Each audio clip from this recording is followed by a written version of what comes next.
the Urbano Monte map was released in 2017, I think. Don't quote me on that. But I remember it making headlines in 2017. Notice how this map wasn't discovered. It was released. So there's a huge difference there. It was impeccable timing, too, because the Flat Earth movement was taking off, and they decided to throw this into our lap, kind of giving us, little bonus there. And it makes me wonder what else they've got in their vault. I wanted to drop a link here so you guys can look at this. That was just a little JPEG I threw in there, but this map is so huge. And there we go. If you click onto this website, you can actually zoom in on this map. And I have spent hours and hours and hours poring over this map over the last several years. It's a fascinating map. Now, Urbano Monte was born in 1544, died in 1613. The date of the map is supposedly it was completed in 1587. I want to point out really quickly, looking at this, that in order to make a map like this, they probably had to have flying contraptions. Some sort of primitive airplanes or balloons, even though balloons wouldn't come along for another, 300 years or whatever. You don't make a map like this and get your walking shoes on and get a ruler and go hiking across a continent and measure this stuff. I mean, maybe they were doing it with ships, but I think it has been shown over and over again that these maps, in order to make a map like this, you needed a flying contraption. Other things to notice on this map is that you see Hyperborea right there, dead center. And Hyperborea, amongst many other areas up there in the north, is green. It's not frosted over. It's not covered in snow. That's really odd. If you look closely at Canada, at Siberia, it's all green. Now, there is a little bit right there. It is a little confusing that it says that the Canadian province, which my understanding is that Canada wouldn't become a province until about 1841. So that's a little odd, especially since we're going back to the 1500s now. You also see a lot of what's called terra incognita in the top corners there, which basically means that's unexplored land. So there was, at the time this map was made, inland, they weren't exploring a lot in the north. Another thing to notice about this is that Antarctica is covered in a lush landscape. That's a little awkward. Even more awkward is the fact that Antarctica would not be discovered until about 1820. So when was this map made? 1587? So we've got about 250 years before Antarctica would officially be discovered. And here you have these map makers, this Urbano Monte, putting a huge ring around the Earth in the southern hemisphere. What I like about this Antarctica specifically is that, well, again, we need to point out the fact that it's very green and lush. Actually, if you look down there, you see crocodiles, you see lions, you see elephants, you see all sorts of very tropical creatures. And of course, science will tell us that Antarctica was once a lush tropical landscape. Well, that's interesting. But I also like about Antarctica, a couple things you'll notice is that it's not a solid ring. It's there's a lot of canals in between. These are actually, you can call them continents or islands. I would call them, I guess, a bunch of continents. And also there's water on the other side of them. I actually think that those are not to scale. I think that they've kind of squished them down and that they would actually expand very much out. If you look in there, you're going to find, like in the region of Armenia, you're going to find Noah's Ark. They plant that bad boy right down there. And it's interesting to note that Josephus talks about in his day that Noah's Ark was so well known, it was a pilgrimage site, and people would just go there and worship there or whatever. So it was, nowadays I don't know what happened to Noah's Ark. I don't know if it existed. I don't know about that petrified story they got, but history tells us from sources that it wasn't petrified, that it was an actual boat up on a mountain that people would go visit. And here they put it on the map. You're also going to find Jerusalem on here, and a multitude of Judean cities are accounted for. Now, that begs all sorts of questions about, what's going on there, especially since I have looked into the possibility that Judea or the modern state of Israel is not the historical land. But if anyone has questions on that, I can kind of give some of my theories on that as well. Does this prove Jerusalem is legit? In my opinion, no. I'll get into when I think that this map is actually made. We see on this map, so again, keep in mind 1580s, we see on this map Spanish conquistadors telling us there's something true about their stories, that there were Spanish conquistadors going over there to South America, where you see them sailing. You see giants over there in South America, just like the conquistadors were claiming that there were. So that's interesting. So that's telling me that this map maker is actually taking attention, paying attention to some of these finer details of these accounts.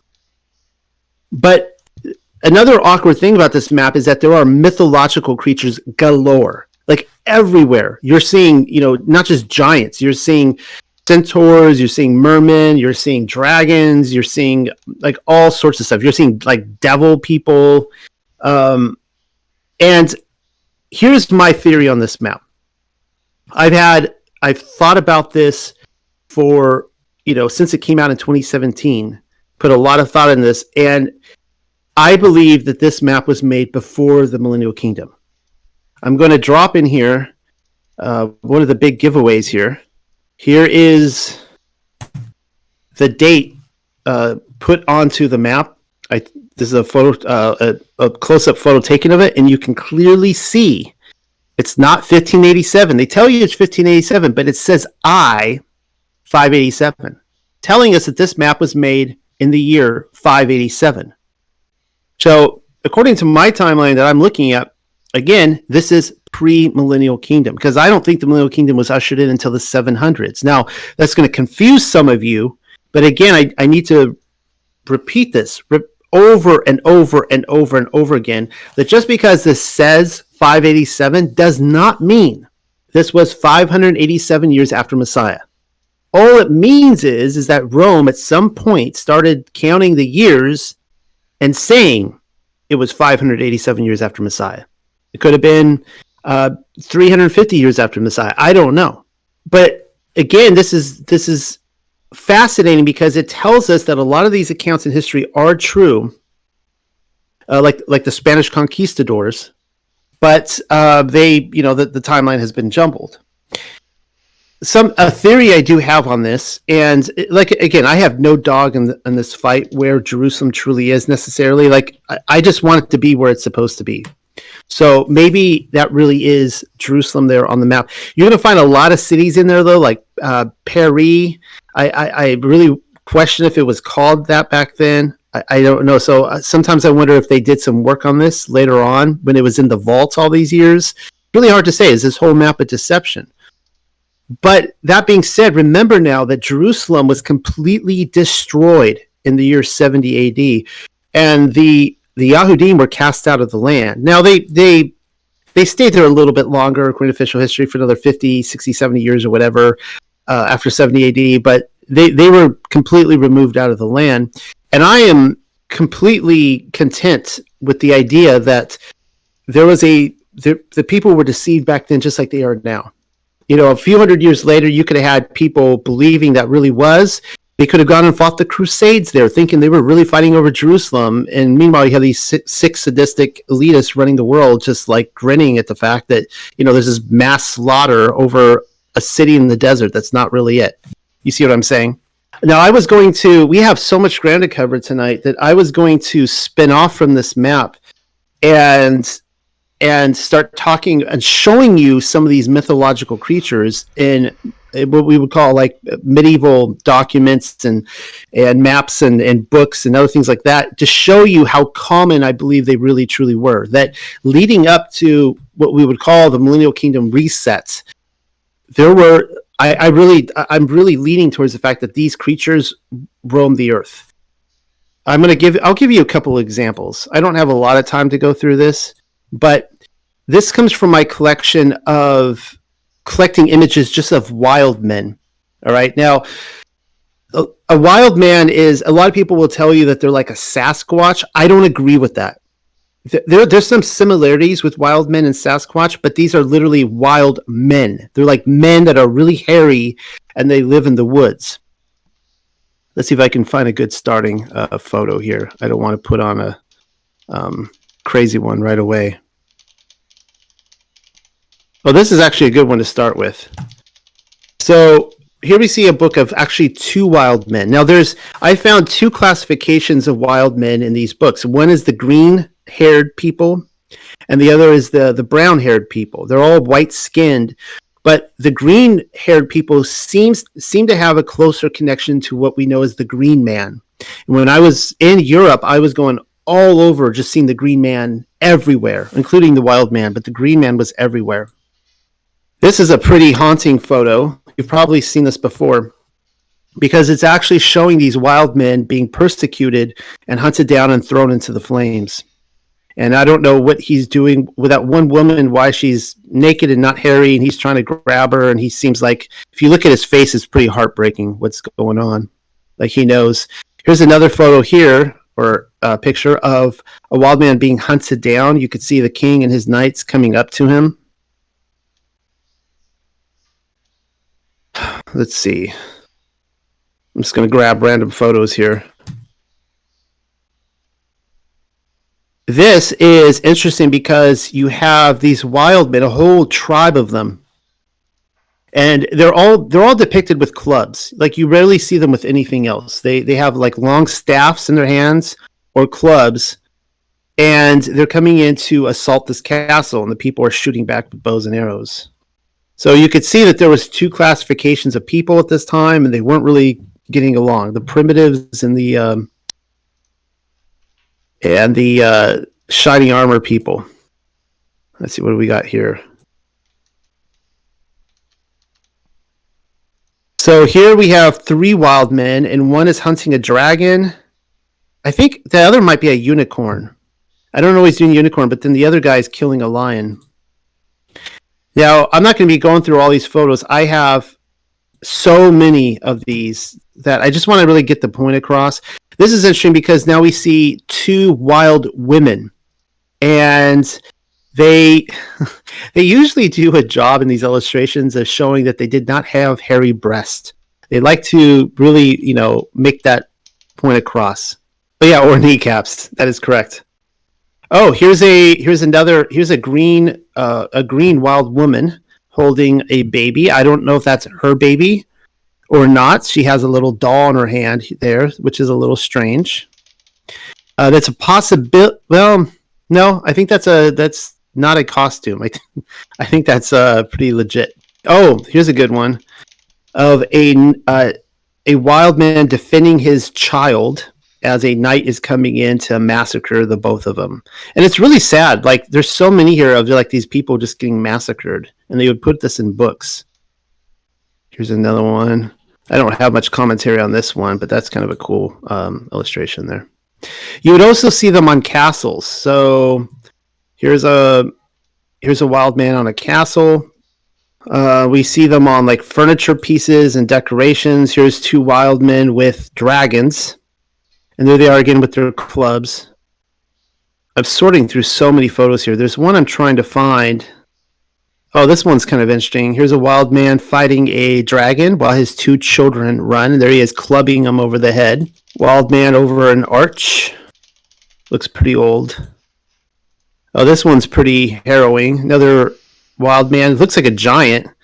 Looks pretty big. I mean, Sasquatch looking here, and he's fighting looks like he has a hat on though, and he's fighting a knight. And what I wanted to look for was this one where you had them like being paraded around in a circus type atmosphere. I can't find it for the life of me. Thank you for letting me do my show and tell right now. This one might work. I don't know what's going on in this one, but yeah, you got these three maidens here. There's actually four, and they're like, there's a series of photos like this, and they're like watching them perform for them. Like they captured them, brought them in. And so some really interesting stuff. Here is a bunch of wild men being hunted down, and these actually have horns on their head. So that's a bit of a twist to the tale. That's the only one that I think I have where I see horns on their heads. And then you even see them making this into there's like a green wild man there. You see them making them into these. I guess that's a ceramic. Well, to answer your question, Mike, because I believe that these are a reality. Here's another one being thrown in the flames. I mean, it's just interesting that they're persecuting them. They're rounding them up. They're capturing them, and there's also, I don't know if this is propaganda or not, but we also see images of them. Oh, well, before I get to that, we also see wild men with pictures of unicorns like this. But this actually reminds me of Where the Wild Things Are, if you can think of the book. It looks just like the same illustrations, but there's a bunch of wild men in the trees there. Obviously, they lived in the woods. Here is, this is really sad. Here's a wild man trying to abduct a fair maiden who is trying to hug a tree so as not to be taken. And it doesn't end so well for him because, actually, this is another maiden here. Knight comes in and stabs him, kills him. You see the blood coming out. Anyways, this is some of the bizarre stuff of what we see all throughout what they say is the Middle Ages. And again, I think this is probably the 400s, the 500s, and I'm becoming more and more convinced that these people were real. That there were, centaurs, there were mer people, kind of like what we see in the Book of Jubilees, where flesh was being mixed together, and you had all these different species that were living in the wilds, and people were fascinated by them, and they would go and hunt them down. So, for those of you who were in our Diaspora of Yasharel group on Sabbath, this last Sabbath was one of the most, the biggest bombs that were dropped probably any time I was on a live broadcast. And Michael or Rob and I were on the Hebrew Gospel of John, chapter 19. We've got 2 chapters left to get through. And as Michael, Rob, and I are giving our commentary and we're talking through it, we're reading from the Hebrew, I guess what you call the Targum, the English Targum of the Hebrew. We're not actually reading the Hebrew. We're reading through what the translators have put out there. And Ronit is reading in straight from the Hebrew document. And she, after we're done talking, she comes on and she tells us that it doesn't really say that the soldiers crucified Messiah, the Roman soldiers. It actually doesn't say that. And for whatever reason, the translators, they decided to leave that out, and they decided to put soldiers. It actually really says the Pharisees. Every single time in the Gospel of John where it talks about the soldiers whipping Yahusha or leading him up to Golgotha, stringing him up, hanging him up, putting a spear into his side, whatever. Every single time it's the Pharisees, the people dividing his garments. It was the Pharisees, and that was like a jaw-dropping moment for everybody. And most of the people who responded, I think everyone who responded were like, that makes sense. Like, it really does. It never made sense to me why Pontius Pilate would say, I'm washing my hands of this whole affair, and then he still crucifies him. Like, that doesn't really, that's always been a bit of a kind of a leap of, I don't want to call it a leap of logic, but it never really made sense, but now it does. So we're going to read through this, and what I asked Ronit to do to check up is to read all 4 Gospels in the crucifixion account and let me know if they're translated the same way. She responded and said, it is. That the translators, for whatever reason, had an agenda to leave that out and make it look like the Romans crucified Messiah, when in fact it was the Yahudim all along, the Pharisees. I dropped this in. You guys can pull it up and read it. And it's just a 2-page notes on the Gospel of John. I don't think she goes through the so she goes through Matthew as well here, it looks like. So let's look at this. She shows the 3 letters there. She says, this root in Hebrew, depending on punctuation and context, may mean the following. It could mean horseman, parash, or to interpret, interpretation, interpreter, parshan, to retire, to leave in the middle of a game, competition, etc., poresh, to stretch out, as in stretch your wings and fly, po-race, a group of chapters, haftarah, parashe, excrement, which you guys can see that, pay resh, loner, hermit, recluse, poresh, and then to differentiate oneself or set oneself apart from the general population. This is the root and meaning to the term Pharisees, perushim, for Pharisees. Note regarding the verses below, pay attention to square brackets and bolded words. They denote my comments, clarifications, different translation, or my call for special attention. So this is the book of Yochanan, or John, the Hebrew manuscript.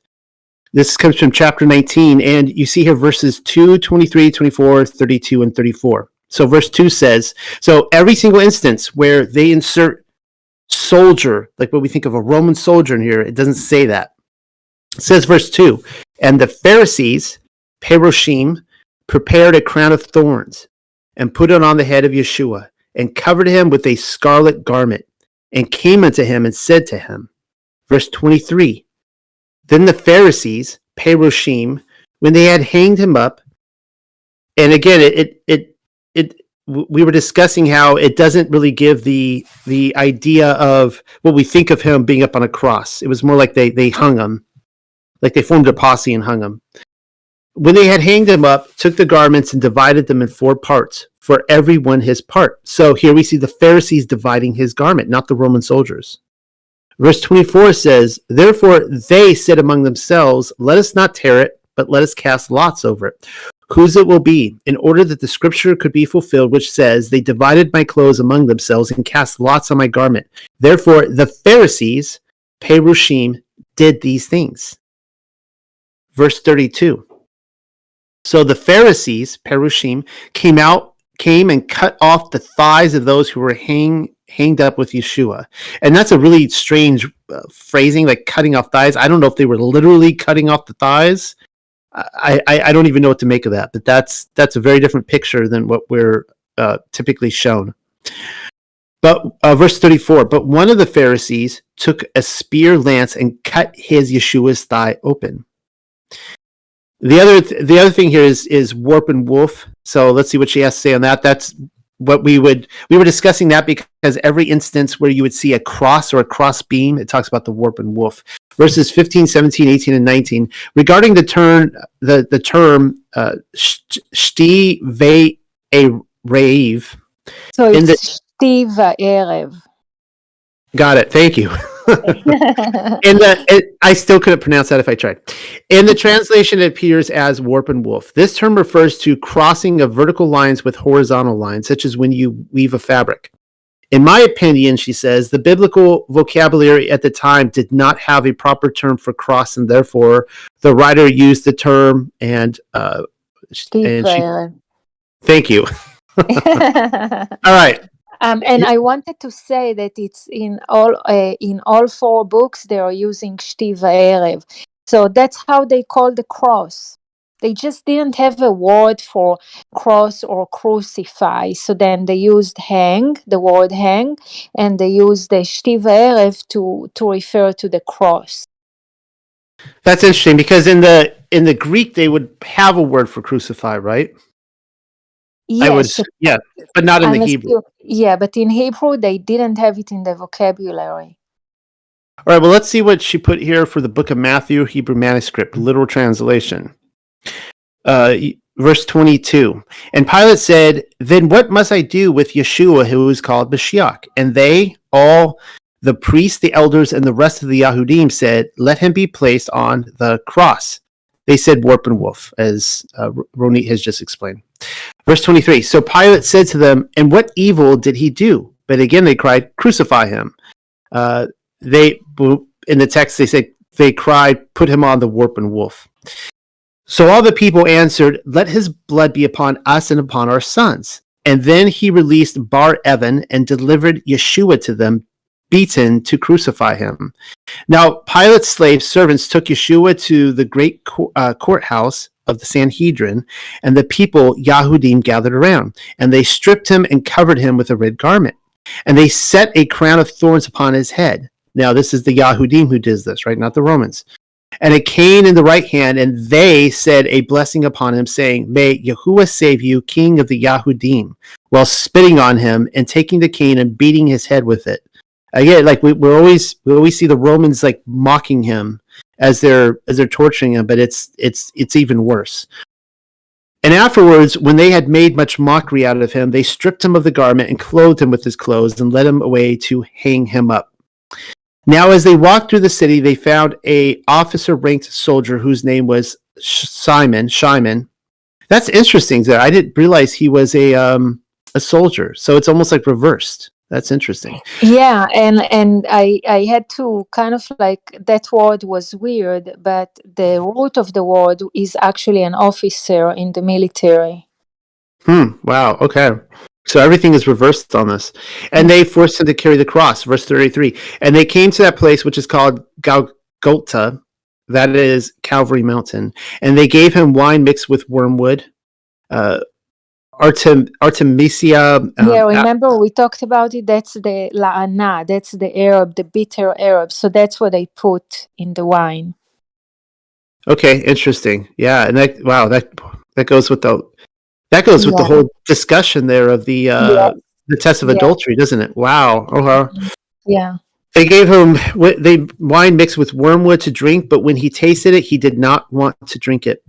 Once they crucified him, hanged him up, they cast lots for his clothes and divided his clothes amongst themselves in order that the prophecy would be fulfilled, which says, they divided my clothes among them and cast a lot over my garment. And they sat staring at him, and they placed a writing above his head. This is Yeshua, the king of the Yahudim.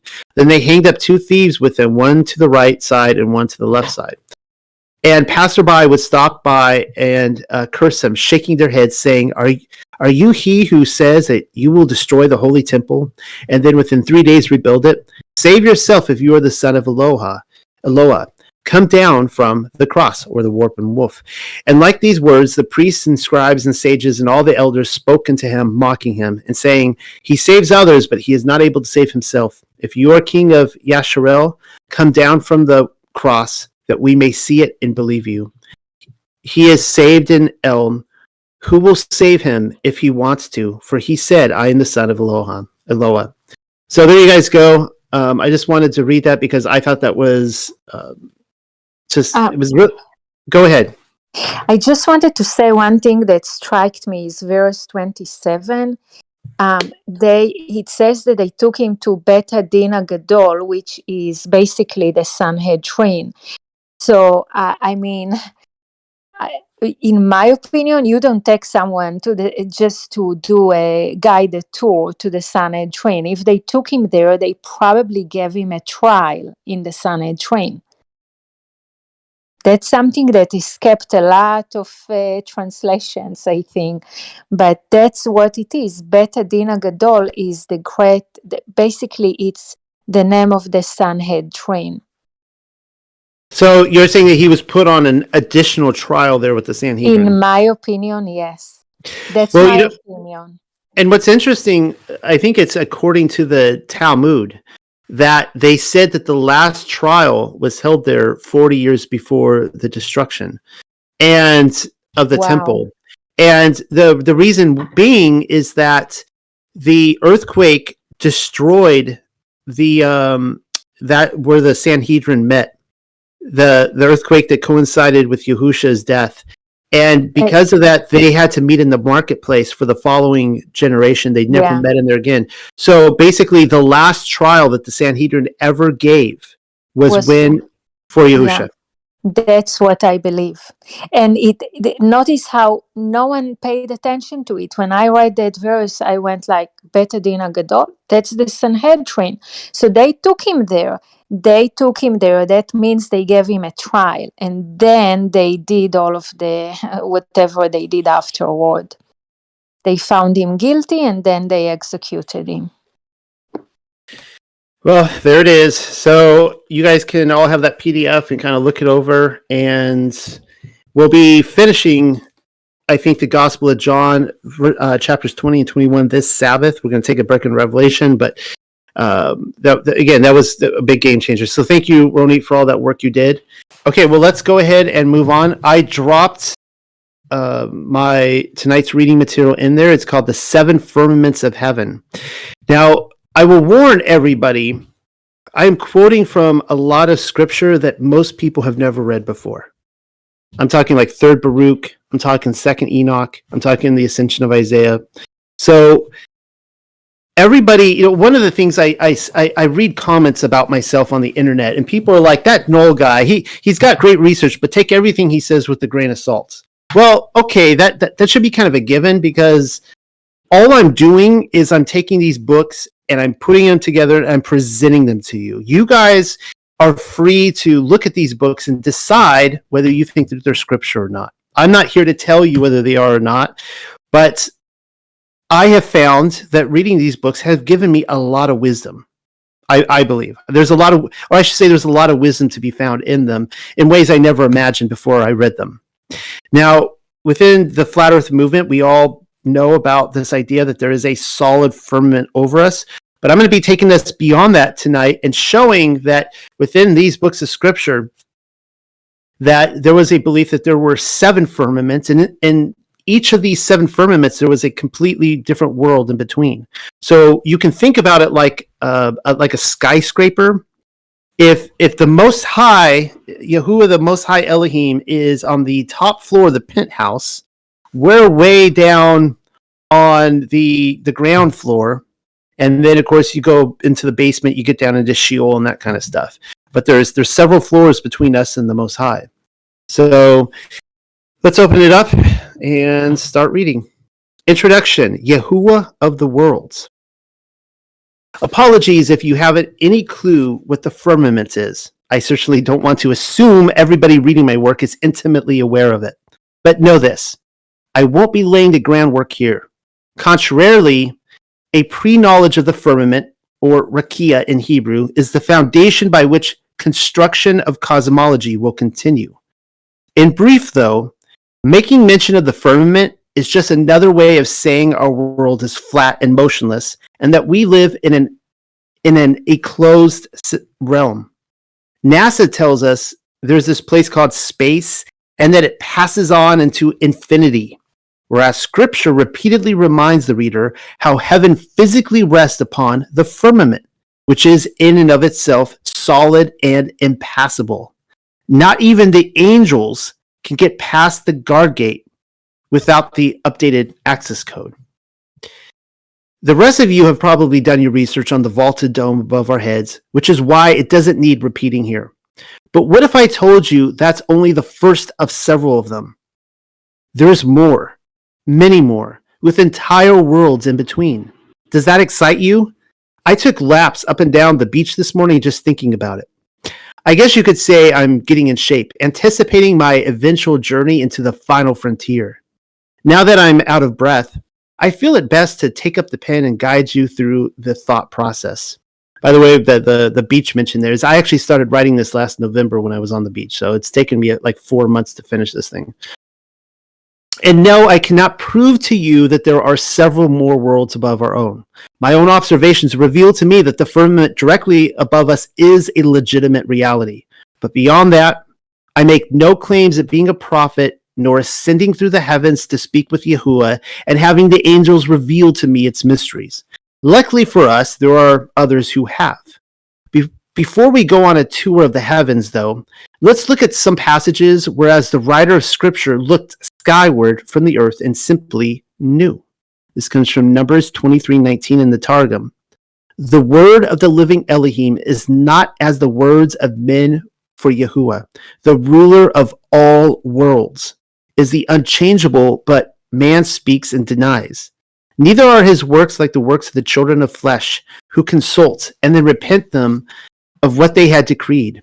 But when Yahuwah of all worlds hath said, I will multiply this people as the stars of the heavens, and will give them to possess the land of the Canaanites, is he not able to perform what he hath spoken? And what he hath said, can he not confirm it? Moshe knew that Yahuwah, the Most High Elohim of Yasharel, ruled a plurality of worlds without ever having physically visited some of them. He is in fact ruler of all worlds. I guess we can conclude then that Yahuwah is not a demiurge nor lower Elohim ruling a back alley realm in a greater pantheon of creators.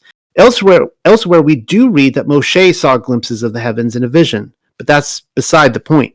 As Yahuwah's testimony concerning himself and his creation was enough for him. Notice how it is the word of Elohim being referenced here. Yahusha is unchanging. Contrarily, men speak and change their preferences for him all the time, which is the same thing as saying man speaks and denies. If you need an example of denial, then I've come prepared with one. Yahuwah, the Most High Elohim of Yasharel, is unchanging. Therefore, his word would not tell us to obey his Torah one moment and then break it the next, which just so happens to be exactly what Christians and Darby deputies are going around doing. I've got another example, a good one, and it relies heavily upon the world's idea, but we'll wait until after the following verse. This comes from Deuteronomy 32:4 from the Jerusalem Targum. Moshe the prophet said, "When I ascended the mountain of Sinai, I beheld Yahuwah of all the worlds, Yahuwah, dividing the day into 4 portions, 3 hours employed in the law, 3 hours with judgment, 3 hours in the care of the world, 3 hours uniting the marriage yoke of the husband to the wife. For it is written, the mighty one whose works are perfect, for all his ways are judgment, faithful Elohim and true. Falsehood is not before him. He is just and upright in judgment." Here Moshe is telling us that the Creator's works are perfect and that falsehood is nowhere to be found before him, but only after having already reminded us that he had beheld Yahuwah of all the worlds, plural. From that I can deduce that there are indeed worlds beyond our own and that they were a perfect work. And no, calling other solar systems or planets worlds is not at all what is being described here. As we have already seen, Yahuwah, the Most High Elohim of Yasharel, is unchanging. Therefore, he did not create a flat and motionless plane underneath the sort of firmament which the psalmist might declare his handiwork, only to become convinced that he should have gone the Copernican route based upon the natural observations of Isaac Newton and Kepler. That may be how history works, but not the ultimate reality of his story, which everyone seems keen on denying. The tour I am about to take you on today is far greater than what any NASA fanboy will demand. By now, my serial reader should be made well aware that Scripture has taught me one of two things. Either the writers of Scripture didn't have a clue what they were talking about and, excuse my French, were dishing out ham sandwiches, making up bologna as they went, or the official narrative doesn't add up quite right. Seeing as how the word of Yahuwah has proven his testimony true for this writer, I choose the later. You are free to make up your own mind on the matter. The Intel community has gone out of their way to turn the lights off and screw everything up with cartoons and CG imaging. But from here on out, we will pay them no mind. The menorah does indeed find its way into dark places. Let's keep reading. This one comes to us by way of a major prophet. Isaiah 6:5 in the Targum says, "Then said I, woe is me, for I have sinned, for I am a guilty man to reprove, and I will dwell in the midst of a people polluted with sin. For mine eyes have seen the glory of the Shekinah of the King of the worlds, Yahuwah Sabaoth." And finally, one more in Ecclesiastes 8:3. "And in the time of the anger of Yahuwah, do not cease to pray before him, tremble before him, go and pray and seek mercy before him, or from him, because thou canst not stand in an evil matter, for Yahuwah of all worlds, Yahuwah will do what he pleases." There are dozens of passages in the Aramaic Targum describing Yahuwah in such terms, that he is creator and king of all worlds beyond our own. And as you can clearly see, I pulled 2 declarations from Torah and 2 more from the prophets and wisdom literature, just to make that point. We may be the only earth wherein the souls of mortal men dwell, but we are not the only world. Part 1, the firmament, the waters above, and the first heaven. Again, my assumption is that you're already acquainted with Hebrew cosmology. If not, then you should be formally introduced to the provided picture. The one position directly above part 1, the first heaven. That's what our realm looks like according to Scripture. Earth isn't even a planet. It's simply the land that appeared out of the water on day 3. Even this illustration manages to get a thing or two wrong, though. They all do. What I don't like about them is that they come across as though the sun and the stars are accessible, that the moon might be landed upon, when in fact they cannot. But no time to nitpick. None of these illustrations bother to describe what is beyond the firmament, and we have much ground to cover. You are about to find out how truly spectacular the heavens are. If you haven't noticed already, we are already making our ascent towards the windows of heaven. Our first stop, albeit a brief one, is in the ethereal realm. That's the space directly below the ceiling of our firmament. You probably wondered what NASA is doing up there all the time if the final frontier is filmed in a Hollywood basement. I have too. And then one day I stumbled upon this passage in the Ascension of Yeshayahu, that's Isaiah. I probably would have fallen out of my seat had I not been reading in bed.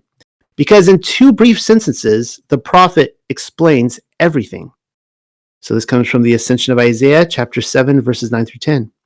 And we ascended to the firmament, I and he, and there I saw Samael and his host, and there was great fighting therein, and the angels of Satan were envying one another. And as above, so on the earth also. For the likeness of that which is in the firmament is here on the earth. We have been given a familiar axiom, blink and you'll miss it, as above, so below. Yeshayahu has just taken a jab at the secret societies running our flat, motionless realm, and in doing so, revealed dirty little secrets. Simply put, there is chaos upon the earth because the neophyte conforms to the likeness of his master. That's all by design. Order out of chaos is the recipe. The Elohim and Ruachs ruling from the ether cannot accept Yahusha's shalom, and so must attempt to wrangle the order they desire out of rebellion, which is the same thing as saying they are bringing chaos to the Torah of Yahuwah. It's why the human slaves of this world are forced to navigate through a daily gauntlet of intel psyops, hoaxes, and other psychodramatic exercises. The performance witchcraft is intended to mold each willing participant into the image of the beast. Somebody is willing simply by giving their consent to be lied to. The belief in their operation is where the magic does its work. I have devoted an entire writing career to expounding further upon this and fleshing these details out into practical examples. But some things deserve repeating. Even after completing his round trip through the heavens, Yeshayahu returned to the ethereal realm below the firmament and beheld the same activity unfolding. He says, and again he descended into the firmament, where dwelleth the ruler of this world, and he gave the password to those on the left, and his form was like theirs, and they did not praise him there. But they were envying one another and fighting, for here there is a power of evil and envying about trifles. The Ascension of Isaiah 10:29. The context is Yeshayahu had earlier identified the leader of the angelic host as Samael. That's the same entity whom we all know as Satan, which is why, after spotting him twice, he calls Samael the ruler of this world. The infighting among them is due to their envying the beauty, wealth of influence, and the dominion to be found in one another, or as Yeshayahu put it, a power of evil. They have taken chaos to the law of heaven in hopes of bringing order, but only in a dog-eat-dog sort of scenario. A second witness can be found in Shaul. We read, this comes from Ephesians 2:2. Wherein in time past ye walked according to the course of this world, according to the prince of the power of the air, the Ruach that now worketh in the children of disobedience.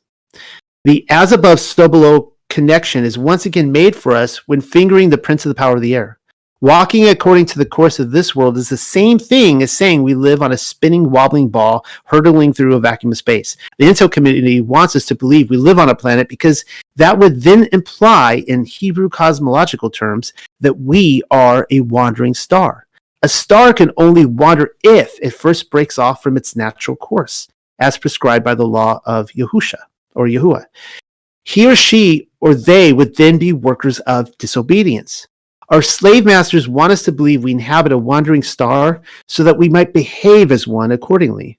Learn from the best, I guess. The spirit of lawlessness is everywhere. Not so in the first heaven. Evil does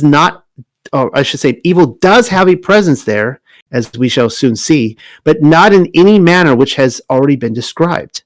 In the higher worlds, lawlessness only exists insomuch that some crimes deserve imprisonment. Therefore, Yeshayahu needed to explain the obvious. Yahuwah scheduled an entire second day of creation in which he exclusively built the firmament because he desired to keep certain negative influences out of his kingdom. Yeshayahu doesn't spend much time in the ether, and I don't blame him. NASA fanboys and science fiction fans want to spend all their hours there dreaming about the possibilities, but you and I know why now. The Copernicans have done a thorough job at plowing down Yahuwah's real estate with cartoon imagery so that our inheritance might be hidden. Those of us who have set our hearts and minds upon things above will agree. Much better things can be found ahead. All right, so this comes from the Ascension of Isaiah 7:13 through 17. And afterwards he caused me to ascend to that which is above the firmament, which is the first heaven. And there I saw a throne in the midst, and on his right and on his left were angels. And the angels on the left were not like unto the angels who stood on the right, but those who stood on the right had the greater glory. And they all praised with one voice, and there was a throne in the midst. And those who were on the left gave praise after them, but their voice was not such as the voice of those on the right, nor their praise like the praise of those. And I asked the angel who conducted me, and I said unto him, to whom is this praise sent? And he said unto me, it is sent to the praise of him who sits in the seventh heaven, to him who rests in the holy world, and to his beloved. Whence I have been sent to thee, thither is it sent. We have just been given our first and only qualifier for living as a freed Ruach in the heavenly realms, and that is to direct our praise towards the ruler of worlds in the seventh heaven, to our Father Yahuwah, but also his beloved Son of the Most High Elohim. That's not something which Samael and his angels inhabiting the ethereal realm are accustomed to. Humanity has therefore been placed into two camps, as the age-old axiom goes. How we live our lives will decide who our Father is. Another theme which will be repeated in each succeeding heaven has also been introduced. The angels to the left of the throne appear to be ambassadors for the world below, whereas the angels on the right seemingly define the glories of their present heaven. Though it doesn't outright say so here, there is an angel or an Elohim seated upon the throne who represents the splendors of the next heaven above them. In this way, each heavenly world follows a chain of command while becoming more glorious than the last. So hopefully that made sense to everybody. There's angels on the left, the right. The reason why the angels on the right are more glorious than the ones on the left is because they represent the angels of that heaven, and the one on the throne is more glorious than everyone in that heaven because he represents the glories above. Kind of interesting way to look at it. So far, we have only been following the descriptions laid out for us by Yeshayahu, but there are others. Another prophet who made the climb was Baruch. His account of the same heaven goes as follows. So this comes from 3rd Baruch. And he took me and led me where the firmament has been set fast, and where there was a river which no one can cross, nor any strange breeze of all those which Elohim created. And he took me and led me to the first heaven, and showed me a door of great size. And he said to me, let us enter through it. And we entered as though borne on wings, a distance of about 30 days' journey. And he showed me within the heaven a plain. And there were men dwelling thereon, with the faces of oxen, and the horns of stags, and the feet of goats, and the haunches of lambs. And I, Baruch, asked the angel, make known to me, I pray thee, what is the thickness of the heaven in which we journey? Or what is its extent? Or what is the plain? In order that I may also tell the sons of men. And the angel, whose name is Faniel, said to me, and we've encountered this angel before, interesting. This is the protector of repentance or penitence. He said to me, this door which thou seest is the door of heaven, and as great as is the distance from earth to heaven, so great also is its thickness. And again, as great as is the distance from north to south, so great is the length of the plain which thou didst see. And again, the angel of the power said to me, come, and I will show thee greater mysteries. But I said, I pray thee, show me what are those men. And he said to me, these are they who built the tower of strife against Elohim, and Yahuwah banished them. There are There are the prisoners I was earlier telling you about. Rather ironic how some of the very souls who aided Nimrod in building a tower to heaven were imprisoned in the very realm they had hoped to take captive. Their transformation into animal creatures is at least keeping in line with the Yahusha narrative, which claims a third of Babel's builders became like apes and elephants. The river, which no one is capable of crossing, is the waters above the firmament.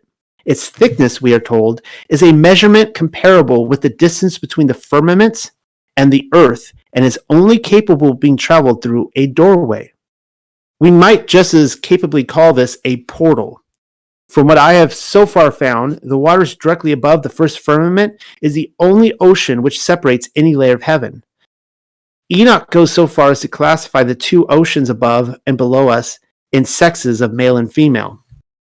He says in Enoch chapter 54, "In those days shall punishment go forth from Yahuwah Sevaoth, and the receptacles of water which are above the heavens shall be opened, and the fountains likewise which are under the heavens and under the earth.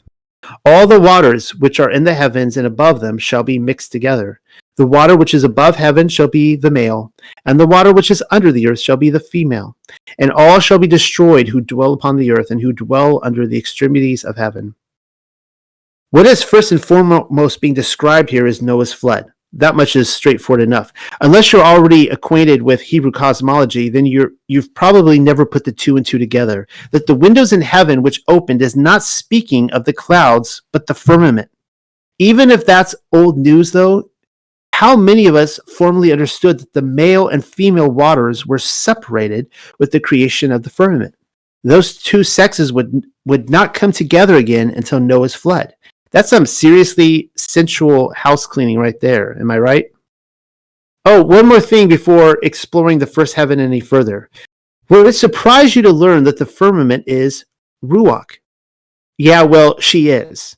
We live in a conscious creation, but that's a discussion for another time. The firmament is simply a part of it. For greater context, you will have to read my paper, The Earth is a Womb. And so if creation is conscious, it only makes sense that she would be too. It's all in keeping true to the earth being a womb theme. It's true, all of it. Also, the Egyptians had it right, but only partially right. The Elohim of Egypt withheld a thing or two from their neophytes, particularly their refusal to instruct Yahuwah's Torah. Also, their mystery rites, by which eternal life might be acquired through mummification and other ceremonies, originate with the tree of knowledge of good and evil and not the tree of life. But anyways, in Egyptian mythology, the firmament is depicted as a divine being called Nut, or Nuet. I've included an illustration of Nut for your convenience. Pay careful attention to the fact that the naked goddess is blue-toned and covered in stars. That's because Nut's assignment is to divide the waters from below and above and keep us all from drowning. I'm also convinced that what we're looking at is far more geographically accurate than science, and unfortunately more anatomically correct than the illustration already shown with Hebrew cosmology, as the luminaries may very well be in the water. Well, I've been looking for a reference to the firmament having a ruach, and here it is. 2 Baruch 21 says, "O you that have made the earth, hear me that have fixed the expanse," the firmament. The Sefer always takes out firmament and makes expanse. It drives me crazy. "By your word, and have made firm the height of the heaven by the ruach, that have called you from the beginning of the world, that which did not yet exist, and they obey you." Not impressed? Hang in there then, because if I'm guilty of anything, it's not overhyping this. The Sefer removes the word firmament, rakia in Hebrew, in favor of the far less informative expanse. Point being, the translators go out of their way to hide the flat earth. Bummer. Still not irredeemable as translations go. The same passage also capitalizes ruach, as if to imply the Ruach HaKodesh made firm the height of heaven. Must be a family affair then, seeing as how the expanse has already been fixed by Yahusha the Son, aka the Word. Not that I take issue with that. Perhaps the firmament really was a mother and son project. Second Baruch simply isn't making that claim, though. The problem to my theory on first glance is that the firmament looks as though it was never granted a lowercase ruach. But then read it again. It says the world which did not yet exist was called from the beginning, and they obey you. Who obeys? Is it simply saying the word of Yahuwah and the Ruach HaKodesh obeys Yahuwah? Are these two the they? I would argue that the lowercase Ruach of the firmament is the one being obedient, among the other Ruachs of creation, of course, and not the Ruach HaKodesh, as she was instructed to make firm the height of heaven so that the word's commands might be seen through. Just to be certain that I'm not an illiterate, I found a second witness. This comes from 2nd Esdras, and it says, upon the second day, you made the Ruach of the firmament and commanded it to part asunder and to make a division betwixt between the waters, that the one part might go up and the other remain beneath. Ah, that's better. Now everything is suddenly clear. It says the Ruach of the firmament was commanded to part asunder. Who commanded her to part asunder? 2nd Baruch 21:4 tells us the word of Yahuwah. So Yahusha was commanding the Ruach HaKodesh, his mother? I thought he was submissive to her. He is. That's a problem then. Let's read 2nd Baruch 21:4 and 2nd Ezra 6:41 again, side by side, just to untangle this mess we find ourselves in. So one you can see here comes from the Sefer. They're both from the Sefer, but 2nd Baruch and 2nd Esdras. O you that have made the earth, hear me that have fixed the expanse firmament by your word, and have made firm the height of the heaven by the Ruach, that have called from the beginning of the world that which did not yet exist, and they obey you. Again in 2nd Esdras, upon the second day you made the Ruach of the firmament and commanded it to part asunder, and to make a division between the waters, that the one part might go up and the other remain beneath. Crisis resolved. You see, the Sefer doesn't capitalize Ruach in 2nd Esdras, as it would then appear as though the Ruach HaKodesh was created on the second day. Insinuating as much would be ridiculous, as we know the Ruach HaKodesh was hovering over the waters an entire day before the Ruach of the firmament was created to separate the waters. Therefore, the better understanding is that Ruach should indeed not be confused with the Father's set-apart Ruach. We can even deduce that the word of Yahuwah commanded it, the Ruach, not his mother, to make a division between the waters above and below. The firmament is Ruach. Amazing how we have barely yet stepped foot into the first heaven, and already we've learned so much. Moving forward, who knows what we will discover?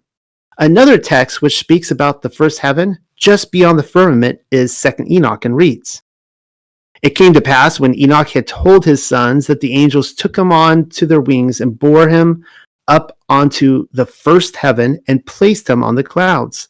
And there I looked, and again I looked higher and saw the ether. And they placed me on the first heaven and showed me a very great sea, greater than the earthly sea. Pause. The narrative is already somewhat wonky.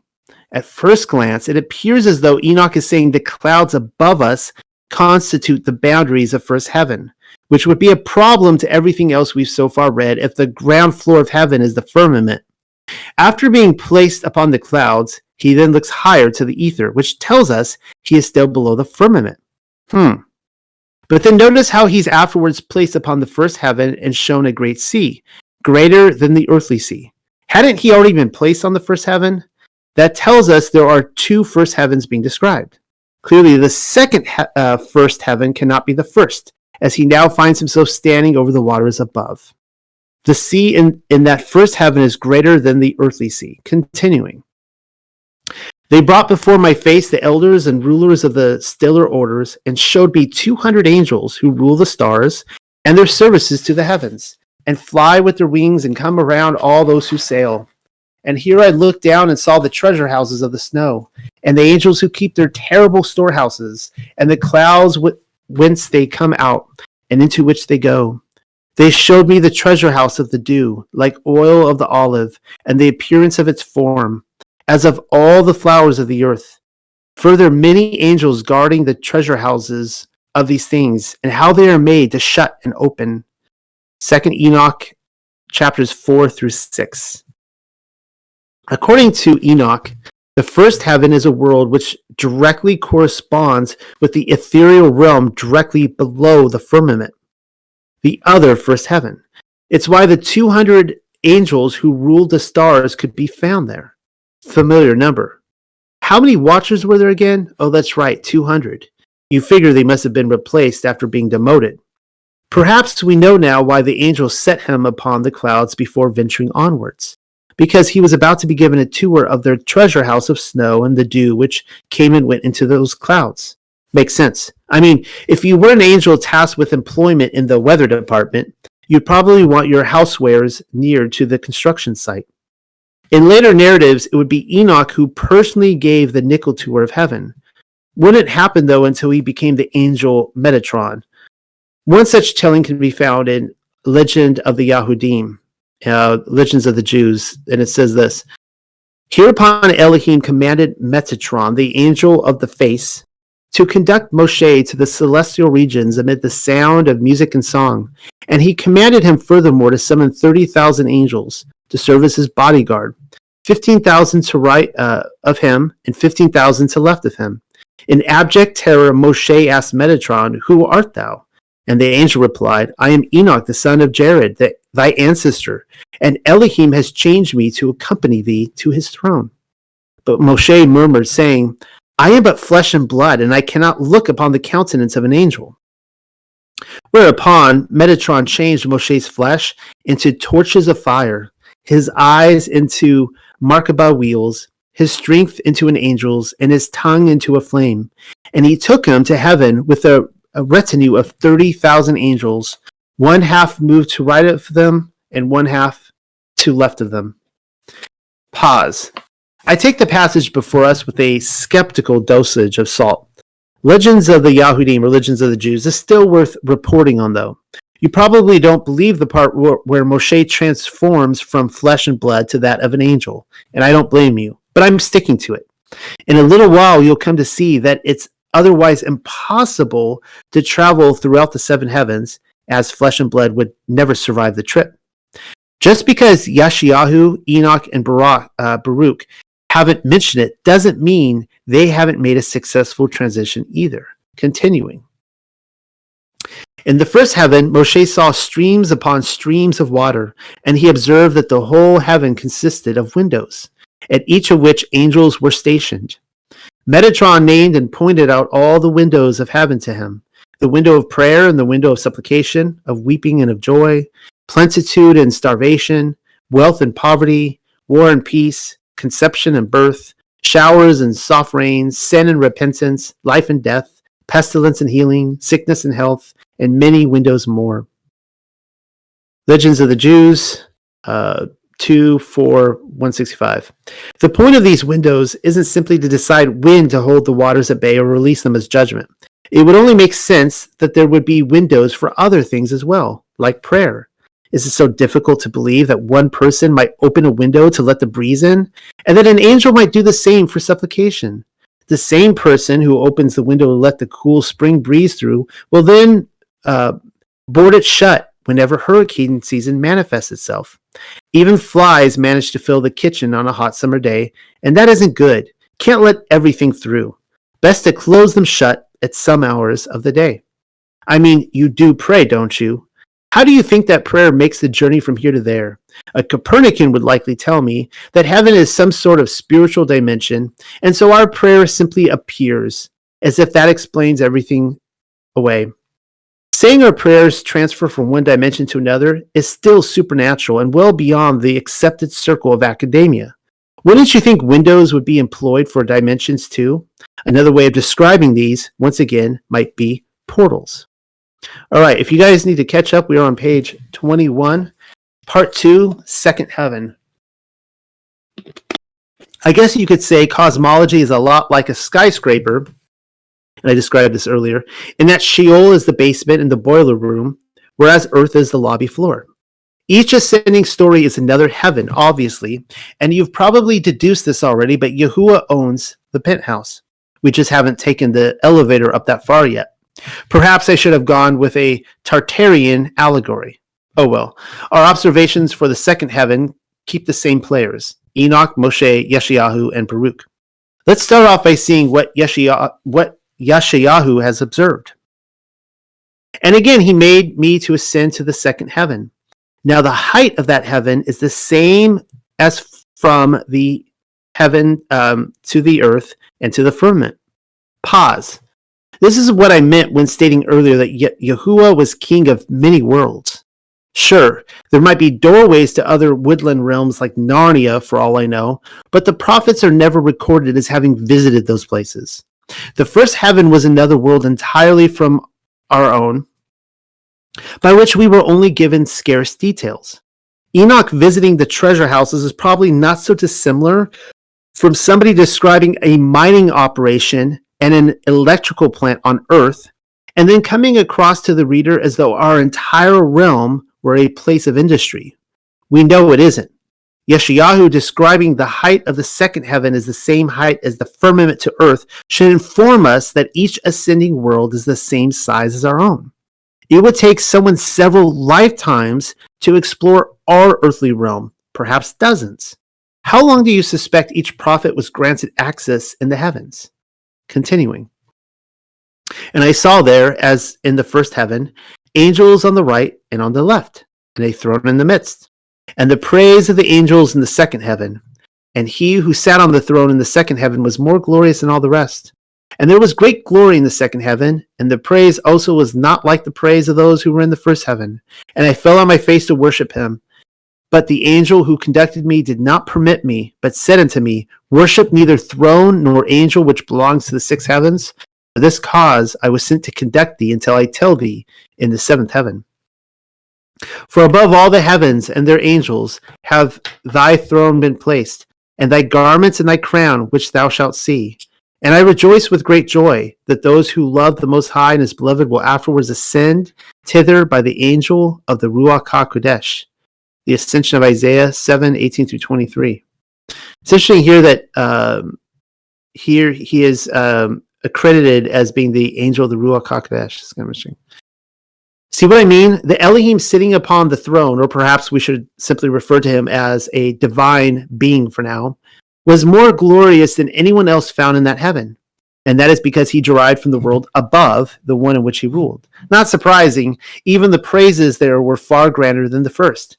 If you read my Millennial Kingdom Plus Mudflood paper, A Tale of Two Jerusalems, then you recall that Yahusha reigns from a Jerusalem on earth, which is 14 square miles, whereas New Jerusalem in the third heaven, we haven't gotten there yet, is 14,000 square miles, give or take.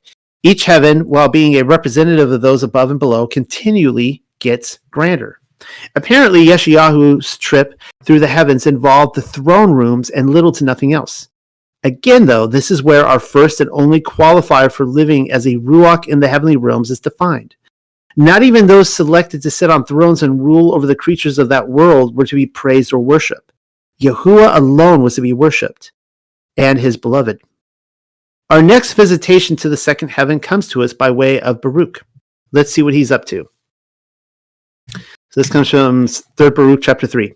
And the angel of Yahuwah took me and led me to a second heaven, and he showed me there also a door like the first, and said, Let us enter through it. And we entered, being borne on wings, a distance of about 60 days' journey. And he showed me there also a plain, and it was full of men, whose appearance was like that of dogs, and whose feet were like those of stags. And I asked the angel, I pray thee, Adonai, say to me who these are. And he said, These are they who gave counsel to build the tower. For they whom thou seest drove forth multitudes of both men and women to make bricks, among whom a woman making bricks was not allowed to be released in the hour of childbirth, but brought forth while she was making bricks, and carried her child in her apron, and continued to make bricks. And Yahuwah appeared to them and confused their speech when they had built the tower to the height of 463 cubits. And they took a gimlet and sought to pierce the heaven, saying, Let us see whether the heaven is made of clay, or of brass, or of iron. When Elohim saw this, he did not permit them, but smote them with blindness and confusion of speech, and rendered them as thou see. Wait a second. Didn't Baruch already observe prisoners from Babel in the first heaven? He did. Those on the first floor were described as having the faces of oxen and the horns of stags and the feet of goats. but with the haunches of lambs, whereas here he saw men whose appearance was that of dogs, but with the feet of stags. Why the bricklayers were banished to the first heaven while the taskmasters were imprisoned in the second is anybody's best guess. For whatever reason, though, Yeshayahu was taken to each succeeding capital throne room. Contrarily, Baruch is being shown the penitentiary. The unimaginative sort may be pressed to read his singular observation and imagine an entire world defined by dungeons. Closer inspection, however, will demonstrate that the prisoners which Baruch is describing live on a plain. There may have been entire continents, complete with mountain ranges and storybook villages to explore, not to mention Enoch's storehouses and Yeshayahu's throne rooms, but Baruch was not given a tour of those. There are many plains in our realm. They are large, scattered, and diverse. The equivalent may not be so dissimilar from somebody peering in upon Alcatraz or San Quentin and then trying to explain their experience to the inhabitants of another realm. Well, wouldn't you know it, Enoch was also shown a maximum security prison in the second heaven, and it reads as follows. This comes from chapter 7 of 2nd Enoch. And those men took me and led me up onto the second heaven and showed me darkness, greater than earthly darkness. And there I saw prisoners hanging, watched, awaiting the great and boundless judgment. And these angels were dark-looking, more than earthly darkness, and incessantly making weeping through all hours. And I said to the men who were with me, wherefore are these incessantly tortured? They answered me, these are the apostates of Elohim, who obeyed not Elohim's commands, but took counsel with their own will, and turned away with their prince, who also is fastened on the 5th level. And I felt great pity for them, and they saluted me, and said to me, man of Elohim, pray for us to Yahuwah. And I answered to them, who am I, a mortal man, that I should pray for angels? Who knows whither I go, or what will befall me, or who will pray for me? But didn't the watchers get bound in the earth? They did. How is it that they ended up in heaven then? Azazel was their prince, and he was also bound in the earth. And yet here we read that he was fastened 3 floors up. I have no answer for that, but I'll take a stab at it anyways. Everything that we're reading tells us there are direct relations to be had between each layer of heaven with Yahuwah above and the earth below. That's all I've got. Perhaps as angelic beings who'd passed through portals into the world of men, their fleshly bodies were buried in the earth while their spiritual selves were chained in heaven. It's a type of checkerboard dualism. Who really knows? I'm starting to pick up a theme, though. Not just with Enoch, but with all 3 prophets. Hear me out on this. Enoch has just been shown the watchers who transgress the law of Yahuwah by taking on human wives and teaching the mysteries of heaven to humanity. Hadn't he personally spoken with them while they were going about their business and downcast upon earth? He did. Yahuwah even had Enoch pronounce their judgment upon them. Therefore, what Enoch is being shown in the heavens directly relates to his life and ministry on the earth. I'll say that again. What Enoch is being shown in the heavens directly relates to his life and ministry on the earth. Well, the same thing can be said of Yeshayahu and Baruch. Yeshayahu was a prophet who regularly visited the throne room of Achaz, Manasseh, and Hezekiah. So let's try that again. Hezekiah and Manasseh, kings of Yehuda. Hezekiah was the 15th in line, starting from David, and a rare exception among them, as he instituted a strict worship of Yahuwah under his rule. The other kings, forget about it. Manasseh was even embodied by Satan, and eventually took a wooden saw out on Yeshayahu. Therefore, we can say his journey through the heavens reflected his own earthly ministry. Baruch was a temple priest on Mount Zion and lived to see Babylon destroy Jerusalem. 1st and 2nd Baruch was written afterwards, as was his apocalypse. If you read my paper, The Altar of Yahuwah, then you'll know that the mountain of worship was a doorway or portal to paradise, and that Shem's school had access to both. Who was a contemporary of Shem but Nimrod? The tower which he built was an attempt to replicate Melchizedek's city of Shalom. If you think about it, Nimrod could very well have become a student of Melchizedek and worshiped the Most High under those terms, but he didn't want to. He desired to break into heaven in a manner which pleased him, and to lead the rest of humanity into that rebellion. In this way, Baruch had watched Babylon trample the mountain of Yahuwah underfoot. Its destruction was heavy upon his mind. It's probably why he was taken to their prisons and shown their end. Legends of the Yahudim is once again the wild card, but we'll play it anyways. If you recall, those passages deal exclusively with Moshe. Before reading, you might want to hold on to something. This is what it says. In the second heaven, Moshe saw the angel Nuriel standing 300 parsangs high, with his retinue of 50 myriads of angels, all fashioned out of water and fire, and all keeping their faces turned towards the Shekinah while they sang a song of praise to Elohim.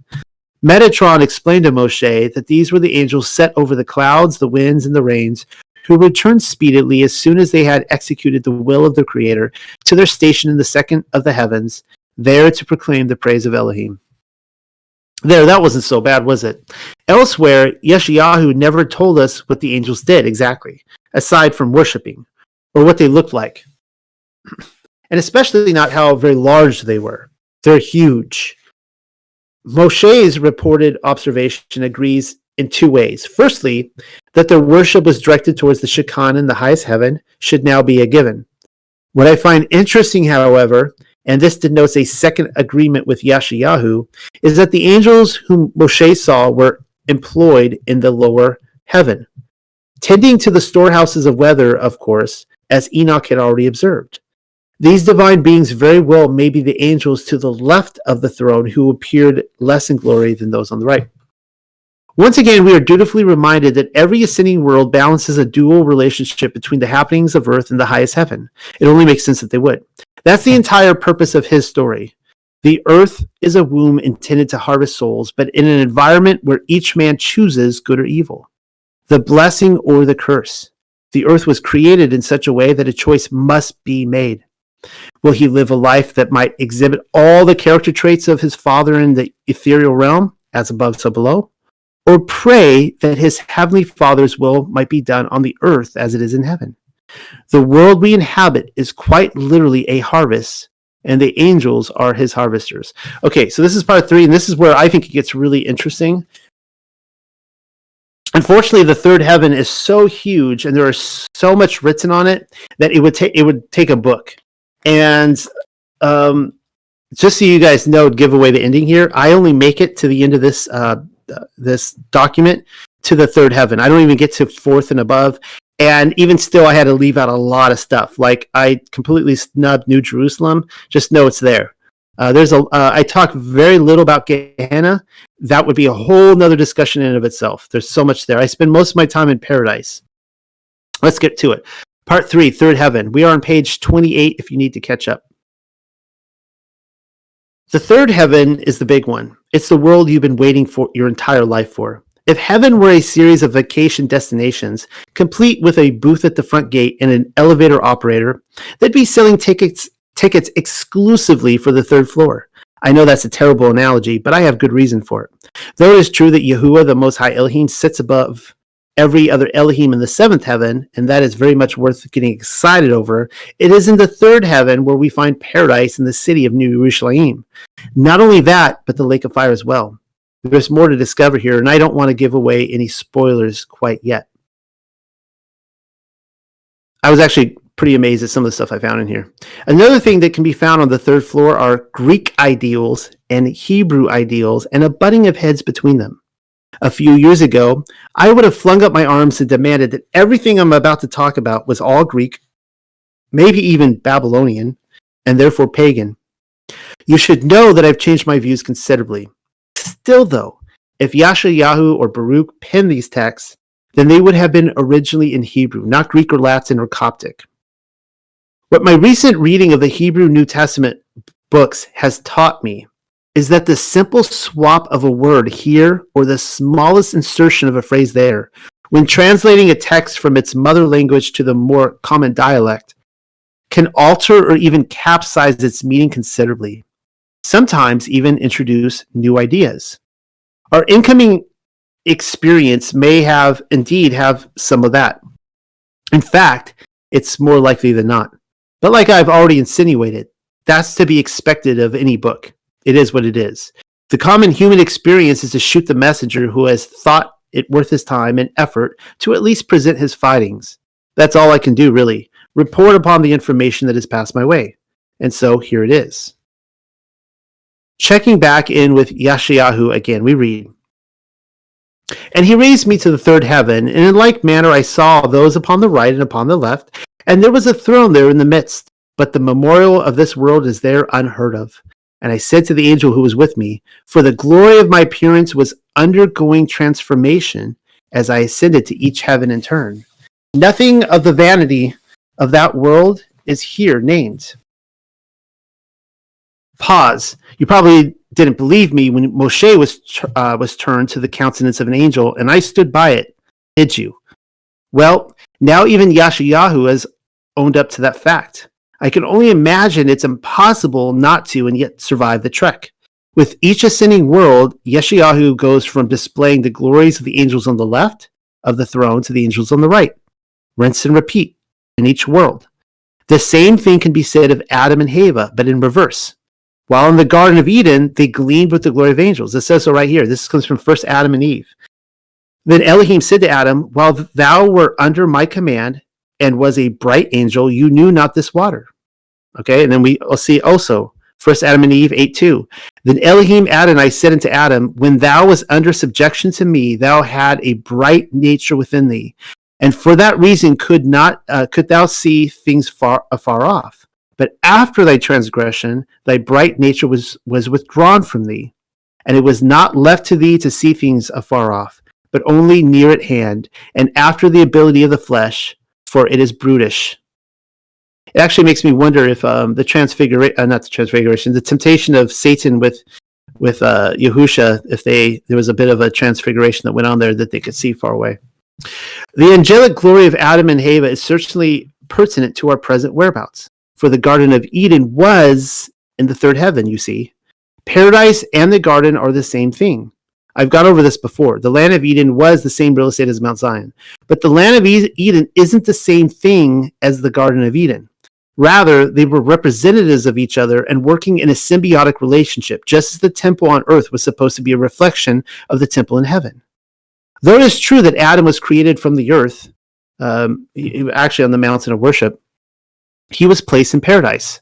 When that happened, he became glorified, precisely as we've already seen with Yeshayahu and Moshe. Continuing with Isaiah. And he answered me and said unto me, nothing is named on account of its weakness, and nothing is hidden there of what is done. And I wish to learn how it is known. And he answered me, saying, when I have raised thee to the seventh heaven, whence I was sent, to that which is above these, then thou shalt know that there is nothing hidden from the thrones and from those who dwell in the heavens and from the angels. And the praise wherewith they praised and gloried of him who sat on the throne was great. And the glory of the angels on the right hand and on the left was beyond that of the heaven which was below them. I just got done explaining how the third heaven is the big one, and yet Yeshayahu keeps mum over the whole thing. His experience was one in which he simply arrived and then left without describing anything. By now, his entire focus was on the seventh heaven, specifically wanting to know if anything was hidden from the seventh heaven. The quick answer is nothing is ever hidden. What I should have mentioned earlier, though, is that his continual transformation was a consistent theme with the entire book. Yahusha descended from the seventh heaven on down through each floor to the ground level, diminishing his glory as he went, so as not to be recognized.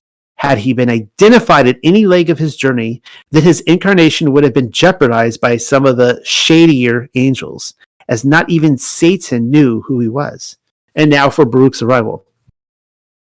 And I, Baruch, said, behold, Adonai, thou didst show me great and wonderful things, and now show me all things for the sake of Yahuwah. And the angel said to me, come, let us proceed. And I proceeded with the angel from that place about 185 days' journey. And he showed me a plain and a serpent, which appeared to be 200 plethra in length. And he showed me Hades, and its appearance was dark and abominable. And I said, who is this dragon, and who is this monster around him? And the angel said, the dragon is he who eats the bodies of those who spend their life wickedly, and he is nourished by them. And this is Hades, which itself also closely resembles him, and that it also drinks about a cubit from the sea, which does not sink at all. Baruch said, "How does this happen?" And the angel said, "Hearken, Yahuwah Elohim made 360 rivers, of which the chief of all are Alpheus, Abirus, and the Garikas. And because of these, the sea does not sink." See what I mean? The strangeness of it all escalated quickly. I left the word Hades in there when in fact the Hebrew counterpart is Sheol. Perhaps it originally read Gehenna at one time, but it doesn't now. No, it reads Hades, which, if you're familiar with cosmology, is supposed to be below the earth, not above. And then we see a dragon eating the bodies of the wicked. Is he acting as the cleanup crew and disposing of them once and for all, or pooping them out and then eating them eternally? See, it is passages like this which tempts me to throw it out. If what we just read is original to the text, then we are left with two possible outcomes. Either the author borrowed from pagan ideas, or the pagans learned the mysteries of heaven through the school of divine beings. I have come to conclude the latter. You'll see more of what I mean in a moment. By the way, guys, after I finished this paper, I did a lot more. I kind of was suspecting in my mind. I did more digging on this, and I'm pretty convinced this is the Leviathan being described here. That Leviathan, that's a whole other trail that I don't have time for tonight. Sheol has a chief captain whom we have already met in books like the Gospel of Nicodemus. And by the way, Leviathan is also considered one of the 7 chief captains of Sheol. Interesting. But here he is seen drinking from the sea. I'm not sure if the sea is exclusive to the third heaven or if his actions there correspond to the earth below. What we have already dealt with this dilemma when observing the imprisoned watchers in the second heaven. How do the works in heaven correspond with our own realm? Specifically, can the ruach of a dead soul be imprisoned below the earth and still manage a presence in heaven above? Is that how the symbiotic relationship works? These are questions which I cannot answer at present. I will remind you again that I'm just a messenger. It's up to you to decide.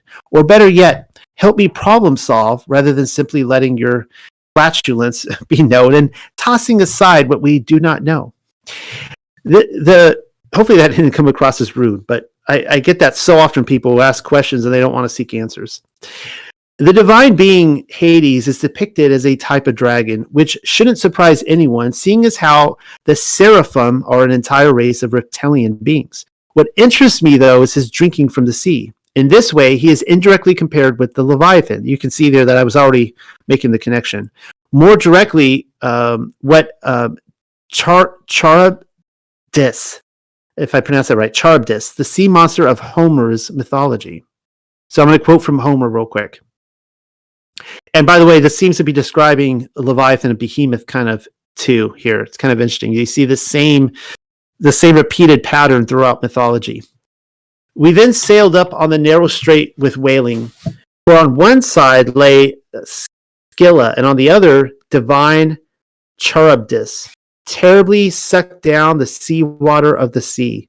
Verily, whenever she belched it forth like a cauldron on a great fire, she would seethe and bubble in utter turmoil, and high overhead the spray would fall on the tops of both the cliffs.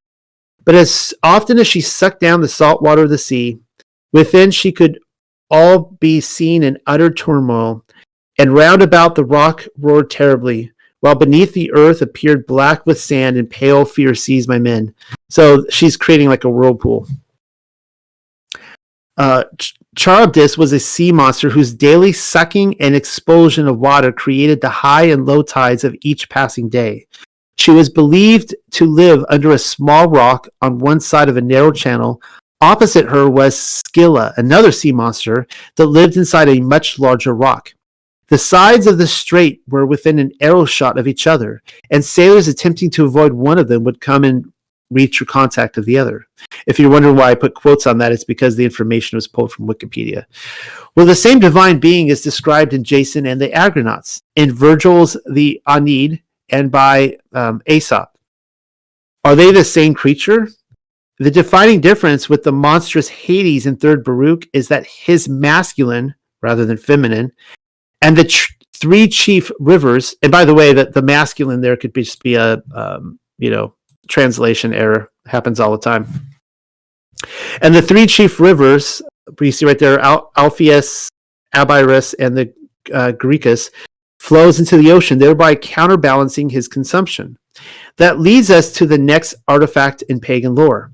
I'm assuming that Alpheus is referring to the river Alpheus of Greek mythology. Alpheus was simply a body of water, though. He wasn't simply a body of water. He was a river Elohim, a river god. Just so we're clear, it wouldn't be the first time that a Hebrew writer attributed another pagan Elohim to a real divine being. Certainly not the first instance of a divine being becoming manifested with nature. A river being granted the status of a ruach, however, that's a first, so far as my readings go. We are on page 35. I might as well go get this out of the way now. The depictions of Gehenna, or is it Hades, given to us in 2nd Enoch is troubling for certain. Not sure what to make of either account. I'm assuming what we are about to read is the same place described to us in 3rd Baruch. In recap, Baruch saw a hungry man-eating dragon and his thirsty contemporary, Hades. The entire realm of Hades is pictured as existing within those living beings. And there's a lot of actually texts out there that say the same thing of Leviathan, that like Sheol exists within Leviathan. Kind of interesting. And so you get the same idea when Jonah was swallowed. Some accounts say by Leviathan, and it appears that he died, that he went to Sheol. So that's kind of interesting. I should probably just let 2nd Enoch speak for himself, though. Reading. And those two men led me up onto the northern side and showed me there a very terrible place, and there were all manners of tortures in that place. Cruel darkness and gloom, and there is no light there, but murky fire constantly flaming aloft. And there is a fiery river coming forth, and that whole place is everywhere fire, and everywhere there is frost and ice, thirst and shivering, while the bonds are very cruel, and the angels fearful and merciless, bearing angry weapons, merciless torture. And I said, Woe, woe, how very terrible is this place.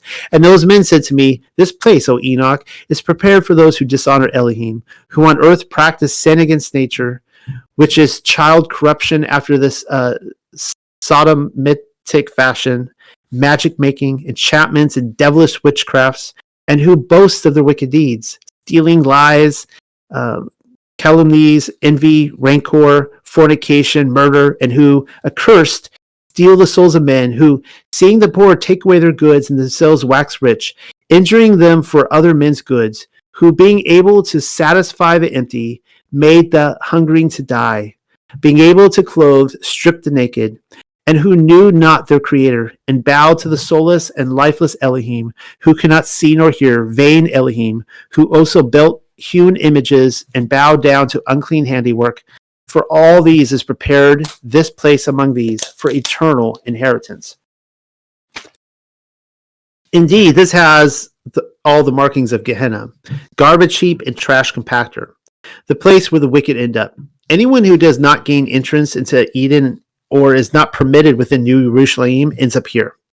On the surface, there appears to be a conflict between the ongoing torture of the wicked described in some texts and the eternal death prescribed for them in others. That is, once Sheol itself is thrown into the lake of fire and death is no more.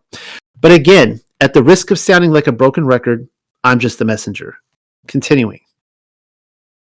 We're back in Baruch now. And I said, I pray thee, show me which is the tree which led Adam astray.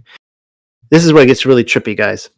And the angel said to me, It is the vine which the angel Samael planted, whereat Yahuwah Elohim was angry, and he cursed him in his plant. While also, on this account, he did not permit Adam to touch it, and therefore the devil, being envious, deceived him through his vine. Upon arriving in the third heaven, Baruch's first request is to be shown the tree of knowledge of good and evil. The angel's response is packed with juicy information. The tree is firstly identified as a vine. If your immediate thought is to imagine the wine pressed from grapes, then you would be correct. And now we know why Adam and Eva were forbidden to eat of it. It is Samael who planted the vineyard. For this reason alone, Yahuwah commanded that Adam and Eva forsake its fruit. He knew it would be used to seduce them. The same passage in the Slavonic version of 3rd Baruch gives details for added clarity and reads, I actually like the Slavonic version way better. And actually people, those who study this book say it's the more accurate version too. And the angel said to me, when Elohim made the garden and commanded Michael to gather 200,003 angels so that they could plant the garden, Michael planted the olive, and Gabriel the apple, Uriel the nut, Raphael the melon, and Satanael the vine. For at first his name in former times was Satanael, and similarly all the angels planted the various trees. And again, I, Baruch, said to the angel, Adonai, show me the tree through which the serpent deceived Hava and Adam. And the angel said to me, listen, Baruch, in the first place, the tree was the vine. But secondly, the tree is sinful desire, which Satanael spread over Hava and Adam. And because of this, Elohim has cursed the vine because Satanael had planted it. And by that, he deceived the protoplast Adam and Hava. Cross-referencing each angel and the tree they planted would likely reap a basket full of rewards. The short of it, though, is that Yahuwah knew each of their hearts and that Satanael desired rebellion above all else. It's not that the grapes were evil. Rather, it's what he intended them for. Wine is an excellent motivator for sinful desire. In and of themselves, grapes are only so evil as the bite of an apple, which is to say, they aren't. Do you see what I did there? Turns out Gabriel planted the apple and he was framed. The first book of Adam and Hava gives a similar account, and given the present context, makes a lot more sense. So, first book of Adam and Eve, chapter 13. Then I commanded thee concerning the tree that thou eat not thereof. Yet I knew that Satan, who deceived himself, would also deceive thee. So I made known to thee by means of the tree not to come near him. And I told thee not to eat of the fruit thereof, nor to taste of it, nor yet to sit under it, nor to yield to it. Had I not been spoken to thee, O Adam, concerning the tree, and had I left thee without a commandment, and thou hadst sinned, it would have been an offense on my part. For not having given thee an order, thou wouldst turn around and blame me for it.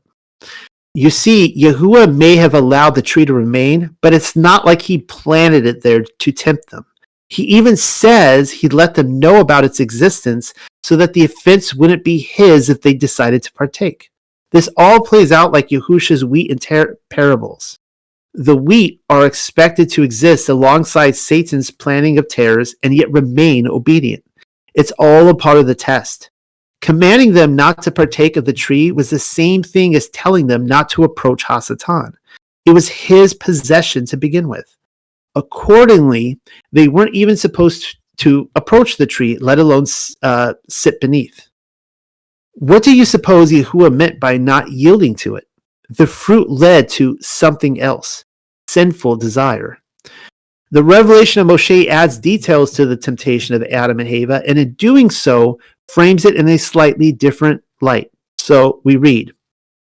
This is kind of a long portion, but it's well worth it. Then Eve says to them, listen, all my children, and my children's children, and I shall relate to you how our enemy deceived us. By this point in the book, Adam is dead, I think. And she's relating the first sin. It came to pass while we were keeping paradise, and we kept each the portion allotted to him by Elohim. And I was keeping my lot, the south and west. And the devil went into the lot of Adam, where were the male wild beasts, since Elohim parted to us the wild beasts, and had given all the males to your father, and all the females he gave to me. And each of us watched his own. And the devil spoke to the serpent, saying, arise, come to me, and I shall tell you a thing in which thou mayest be of service. Then the serpent came to him, and the devil says to him, I hear that thou art more sagacious than all the wild beasts. And I have come to make thy acquaintance, and I have found thee greater than all the wild beasts. And they associate with thee. Notwithstanding, thou doest reverence to one far inferior. Why eatest thou of the trees, or of the tares of Adam and his wife, and not of the fruit of the paradise? Arise and come hither, and we shall make him be cast out of paradise through his wife, as we also were cast out through him. The serpent says to him, I am afraid, lest Yahuwah be angry with me. The devil says to him, be not afraid. Only become my instrument, and I will speak through thy mouth a word by which thou shalt be able to deceive him. Then straightway he, Hasatan, hung by the walls of paradise about the hour when the angels of Elohim went up to worship. Then Satan came in the form of an angel and praised Elohim as did the angels. And looking out from the wall, I, Hava, or Eve, saw him like an angel. And says he to me, Art thou Eve? And I said to him, I am. And says he to me, What doest thou in paradise? And I said to him, Elohim has set us to keep it, and to eat of it. The devil answered me through the mouth of the serpent, Ye do well, but you do not eat of every plant. And I say to him, Yes, of every plant we eat, but only one which is in the midst of paradise, about which Elohim has commanded us not to eat of it, since you will die the death. Then says the serpent to me, As Elohim liveth, I am grieved for you, because you are like cattle. For I do not wish you to be ignorant of this, but rise, come hither, listen to me, and eat, and perceive the value of the tree, as he told us. But I said to him, I am afraid lest Elohim be angry with me. And he says to me, Be not afraid, for as soon as thou eatest, thine eye shall be opened, and ye shall be as Elohim in knowing what is good and what is evil. And Elohim, knowing this, that ye shall be like him, has had a grudge against you, and said, Ye shall not eat of it. But do thou observe the plant, and thou shalt see great glory about it. And I observed the plant, and saw great glory about it. And I said to him, It is beautiful to the eyes to perceive. And I was afraid to take the fruit. And he says to me, Come, I will give to thee, follow me. And I opened to him, and he came inside into paradise, and went through it before me. And having walked a little, he turned and says to me, I have changed my mind, and will not give thee to eat. And this he said, wishing at last to entice and destroy me. And he says to me, Swear to me that thou wilt give also to thy husband. And I said to him, I know not by what oath I shall swear to thee, but what I know I say to thee, by the throne of Yahuwah, and the cherubim, and the tree of life, I will give also to my husband to eat. And when he had taken the oath from me, then he went and ascended upon it. What I'm attempting to do is cast a light upon the story from every possible angle. I offered a long passage, but it was good, no? Hasatan had already ruled from paradise before Hava's temptation. You can read about his dismissal for yourself in Ezekiel 28. That's another topic entirely, though. The point is that he was no longer welcome in the garden by the time that Adam and Hava were brought in to replace his rule over the earth. What is also clear is that Ezekiel 28 was absolutely correct in naming him a cherubim angel. We often imagine Hasatan as a seraph because of his serpentine-like descriptions. But as you can plainly see, he only convinced the serpent to be his mouthpiece. That doesn't mean he was one. There are other passages which speak of the serpent as a separate being entirely. I have also read another passage that describes Hasatan as a cherub. But again, let's not get sidetracked. When Hasatan mentioned to Hava that she did not eat from every tree, it's likely because he was fishing for information. Perhaps he wanted to know if his creative work remained. But more than anything, who would be held liable for the transgression? Adam and Hava or Elohim? After her confession that Elohim had in fact commanded them not to eat of it, he led her there like he owned the place. And then we read this in the Genesis Targum. And the woman beheld Samael, the angel of death, and was afraid. Yet she knew that the tree was good to eat, and that it was medicine for the enlightenment of her eyes, and desirable tree by means of which to understand. And she took of its fruit and did eat, and she gave to her husband with her, and he did eat. Genesis 3:6. If you're paying attention, that's a direct confirmation to 3 Baruch 4:8. The divine being who was successful in tempting Hava was none other than Samael, the angel of death. And after reading the revelation of Moshe, we know now why Hava delivered the fruit to her husband. She had already bound herself in an oath. Continuing with the Slavonic of 3 Baruch. And I, Baruch, said to the angel Adonai, if Elohim has cursed the vine and its seed, then how can it be of use now? And the angel said to me, rightly you ask me. When Elohim made the flood upon the earth, he drowned every firstling, and he destroyed 104,000 giants. And the water rose above the highest mountains, 20 cubits above the mountains. And the water entered into the garden, and took all that was blooming, bringing out one shoot from the vine as Elohim withdrew the waters. And there was dry land, and Noah went out from the ark and found the vine lying on the ground and did not recognize it, having only heard about it and its form. Now, I didn't mention this, guys, but keep in mind that we've talked about this in the past, and I've shown that I believe that Eden actually, the garden was actually within sight, but it was above the mountain of worship, and it finally ascended. So that's what it means when the water came into the garden. That was so high up. It didn't actually go. I don't think it actually went up into the third heaven. It's not saying that. Pause. So much going on here. The number of 104,000 giants is fascinating. The Lost Book of King Og tells of the 100,000 giant war, which went down as the floodwaters rose. Baruch's additional account of 104,000, so 4,000 more, seems to confirm that number.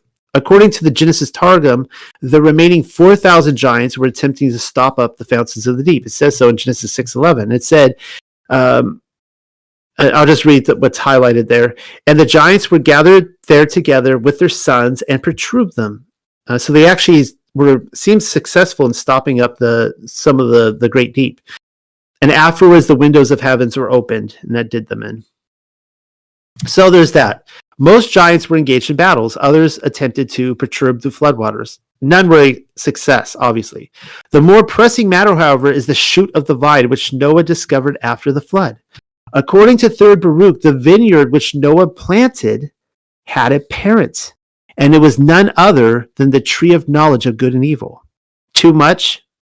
Well, the Genesis Targum once again confirms the vineyard's origin. So follow along. Genesis 9:20. And Noah began to be a man working in the earth, and he found a vine which the river had brought away from the Garden of Eden. And he planted it in a vineyard, and it flourished in a day, and its grapes became ripe, and he pressed them out. And he drank of the wine and was drunken. And he made himself naked in the midst of his tent. And Ham, the father of Canaan, beheld the nakedness of his father, and showed to his brethren without. Not to be overlooked is the fact that Hasatan had sexual relations with Hava after she ate of the fruit, thereby conceiving Cain. Not going to explain that again here. I'd rather drop a link, father of Cain, right there. Boom. There you go. Well, the same thing happened with Noah. While Noah was drunk, Ham had sex with his father's woman. Need another link? Right there. His father's nakedness, the sin of Ham finally explained. Boom. Need anything else explained? I got plenty of links to go around. You're probably wondering why Noah would plant such a vineyard knowing its origin. I had the same question. I'm sure Baruch did too. The angel didn't leave him hanging. Back to the 3rd Baruch then. He thought to himself, saying, "This is truly the vine which Satanael planted in the middle of the garden, by which she deceived Hava and Adam. Because of this, Elohim cursed it and its seed. So if I plant it," this is Noah, by the way, speaking, not Baruch. "So if I plant it, then will Elohim not be angry with me?" And he, Noah, knelt down on his knees and fasted 40 days. Interesting number. Praying and crying, he said, "Adonai, if I plant this, what will happen?" And Yahuwah sent the angel Sarasael. He declared to him, "Rise, Noah, and plant the vine, and alter its name, and change it for the better." The shocking revelation here is that Noah willingly planted a vine from the tree of knowledge of good and evil. That also means all wine today is descended from that tree. Before you tell me that's proof that wine is evil, I will remind you that it is grapes which Noah grew. Grapes. You will have to back the trolley up and claim that grapes are evil rather than wine, which nobody's willing to do. I have yet to meet anyone who doesn't enjoy a good grape. So I will rephrase this again. Apparently, all grapes in existence today originate from paradise in third heaven, and they were planted by Satanael. Coming to knowledge about the vine from the angel Sarasael lines up with Jubilees 10, wherein Noah was instructed by angels on the natural medicinal use of plants. Quickly we read, "And one of us he commanded that we should teach Noah all their medicines. For he knew that they would not walk in uprightness, nor strive in righteousness. And we did according to all his words. All the malignant evil ones, the demons, we bound in the place of condemnation, and a tenth part of them we left that they might be subject before Satan on the earth. And we explained to Noah all the medicines of their diseases, together with their seductions, how he might heal them with herbs of the earth. And Noah wrote down all these things in a sefer, as we instructed him concerning every kind of medicine. Thus the evil Ruachoth, the demons, were precluded from hurting the sons of Noah. And that's so interesting. If you pick up on that, how demons are hurting people through diseases and infirmities, and it's actually these, it's herbs that can cleanse people, and not pharmakia. The lesson to be learned here is that grapes are neither good nor evil. Grapes are neutral, though I suppose they can be employed for the use of either, kind of like the knowledge of good and evil. Yahuwah knew why Satan planted them in paradise, as a weapon for rebellion. Well, in the same manner by which Adam was prophesied to sit upon the throne formerly occupied by Satan, the Greek version of 3rd Baruch tells us what would happen to the grapes of his vineyard. And I came and spoke to him the things concerning it. And he said, shall I plant it? Okay, well, let's just skip ahead to the highlighted section there.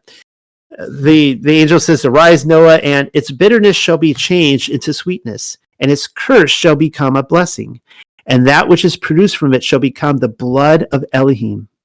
And as though if the human race obtained condemnation, I should say, and through it, the human race obtained condemnation, so again, through Yahusha HaMashiach, the Emmanuel, will they receive in him the upward calling and the entry into paradise.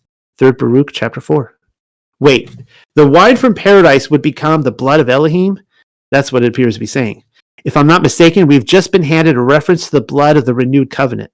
The same wine which cast Adam and Hava out of paradise was later used symbolically and by Yahusha of all people as the righteous souls return to paradise. See what I mean? Wine is neither good nor evil. It's all in how it's used. It's not like Hasatan created wine. No, he simply planted seeds in the garden. And anyways, you know exactly what I'm talking about. Yahusha's proclamation of a renewed covenant. But let's give it a read anyways. This one comes from Matthew chapter 26. And he took the cup and gave thanks and gave it to them, saying, drink ye all of it, for this is my blood of the renewed covenant, which is shed for many for the remission of sins. But I say unto you, I will not drink henceforth of this fruit of the vine until that day when I drink it anew with you in my Father's kingdom. What are the chances that Hasatan would be in the room when Yahusha passed the juice around? Not a coincidence. Technically, Messiah dipped the bread in its sop and then handed it to Yehuda, who was possessed by Hasatan. The former cherub probably looked at what he was offered and was like, hell nah. Talk about having the table turned. All right, we are on page 47. Getting close to the grand finale here. This is going to go a little bit over. I'm sorry, guys, but we'll get through it. Thank you for hanging in there. Unlike Baruch's journey, the arrival of Enoch into the third heaven is immediately met with images of paradise rather than Gehenna. He goes there too. It's just that the pathway of there too is flipped in reverse order. Though short and brief, try not to oversimplify what Enoch is describing. Let's get straight to it. Chapter 8 of 2nd Enoch. And those men took me thence and led me up onto the third heaven and placed me there. And I looked downwards and saw the produce of these places, such as has never been known for goodness. And I saw all the sweet flowering trees and beheld their fruits, which were sweet smelling, and all the foods born of them bubbling with fragrant exaltation. And in the midst of the trees, that of life, in that place whereon Yahuwah rests when he goes up into paradise.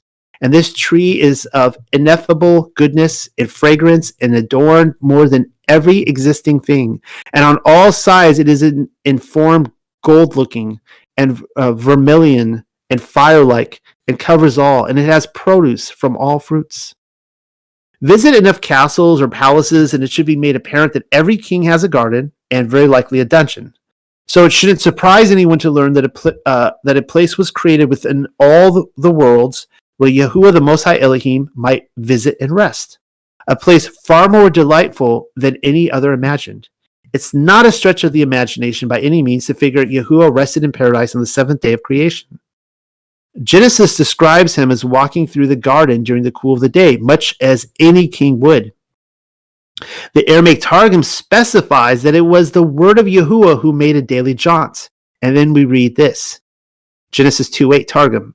And a garden from the Eden of the just was planted by the word of Yahuwah Elohim before the creation of the world. And he made there to dwell the man when he had created him. The garden was planted by Yahusha HaMashiach. and before the creation of the world too. Specifically, it was designed for people, a place where the Holy Family might rest with their adopted sons and daughters. Perhaps now you have a better understanding of why Gehenna would be placed in the third heaven too. It was out of necessity. Every king knows there will be those who rebel against him. Therefore, the dungeon was included in the blueprint.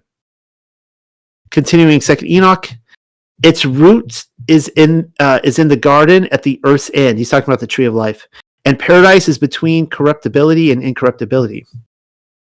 Another contrast between 3rd Baruch and 2nd Enoch is that Baruch's attention was directed towards the tree of knowledge of good and evil, whereas Enoch was immediately drawn to the tree of life. The way he describes it, though, its root goes out to the earth's very end. That's a big tree, no?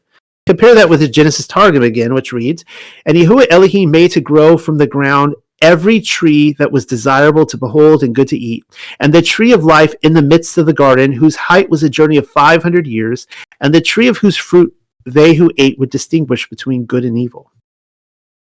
Genesis 3:9. My understanding of 500 years journey is that it's an idiom for the total height or breadth of the earth. I suppose that means there isn't a place one can stand in the third heaven, even far beyond the walls of the garden, without seeing its massive reach. Perhaps that's why so many fruits can be harvested from one source. I can only suspect all tree roots are somehow blended with it, almost like one organism. Also notice another comparison with the tree of knowledge of good and evil, or rather a contrast. Those who eat fruit from the tree of life will distinguish between what is good and evil, whereas Hasatan's tree could be used as a weapon for persuasion for good or evil. Moving on.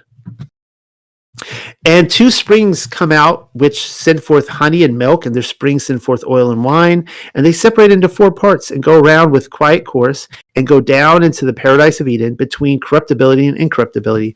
And thence they go forth along the earth and have a revolution to the circle, even as other elements. Seems to me like Hyperborea has just been described, or rather, Hyperborea is a symbolic model, albeit a possible smaller model of paradise in the third heaven. It says the 2 springs separate into 4 parts and then go forth, performing a revolution around the circle of the earth, just like the other elements. And as you can clearly see with the pictures I put there on page 49, as you can clearly see, that's precisely how it works on a flat earth. Ocean currents are somewhat chaotic on a globe. They go all over the place. Not so on an AE map. They rotate in a complete circle, precisely as how 2nd Enoch describes. Continuing.